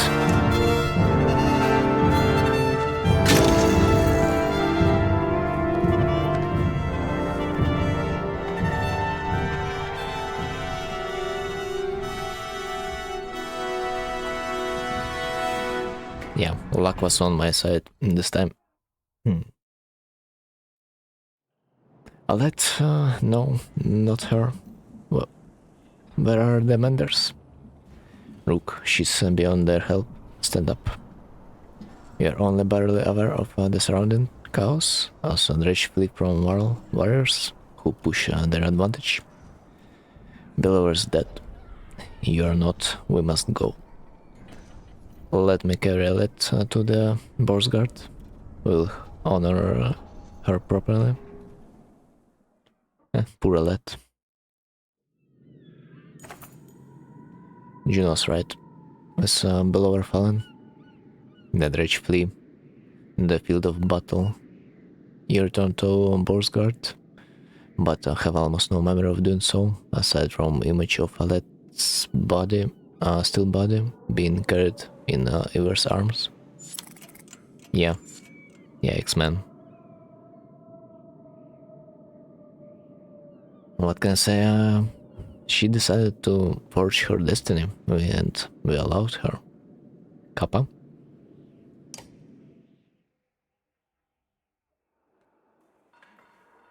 So we should have the time we need to finish the ships. I think you're right, the Dredge don't seem interested in us anymore. Yeah. Bellower thinks he's dead right now, he's too busy. Since Bellower fell, they have been going their own way. The ravens have been keeping the docks clear. Juno's talking to them about something now. When those longships are ready, we will be able to sail all the way to Arberang. With luck, before the darkness shows up here. How far south has it spread? I couldn't say, hopefully not far. We will get the prince back to his home, and Hakon has already decided to come with us. There's not much else to go back to. To look up as you approach. Rook, it's time. Soon we will be ready to leave Borsgard, find somewhere safe. One ship is done already, and the docks. I had it prepared for Alit. I'm not ready to see this. Come, Rook. It's time to honor your daughter.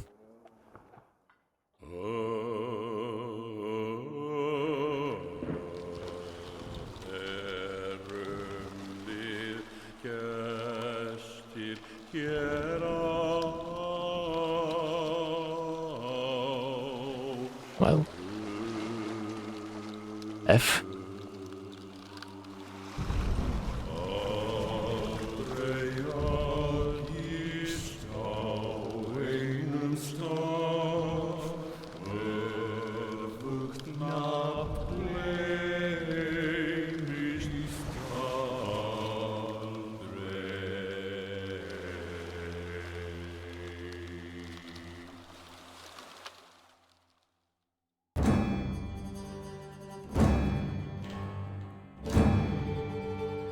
I guess that's it.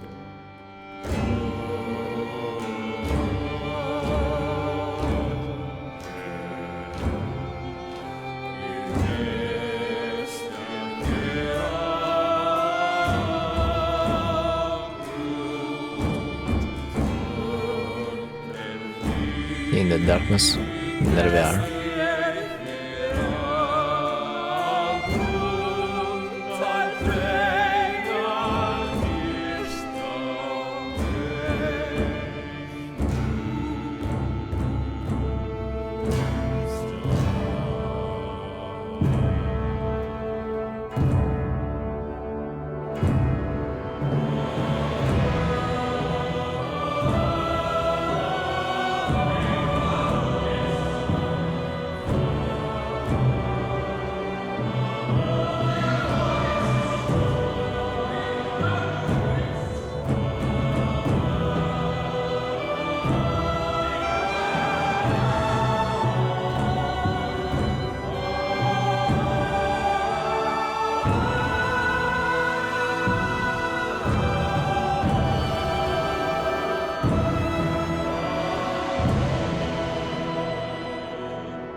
So that's the end of the first part of the Banner Saga.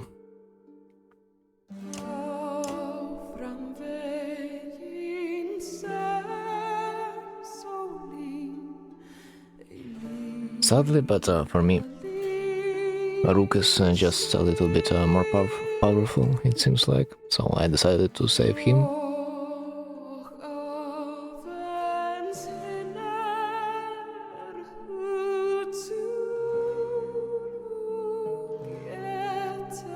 But losing a relative is always hard. Sucks. Sucks. Alright. On this sad note, I'm gonna say GG. See you in the next playthrough.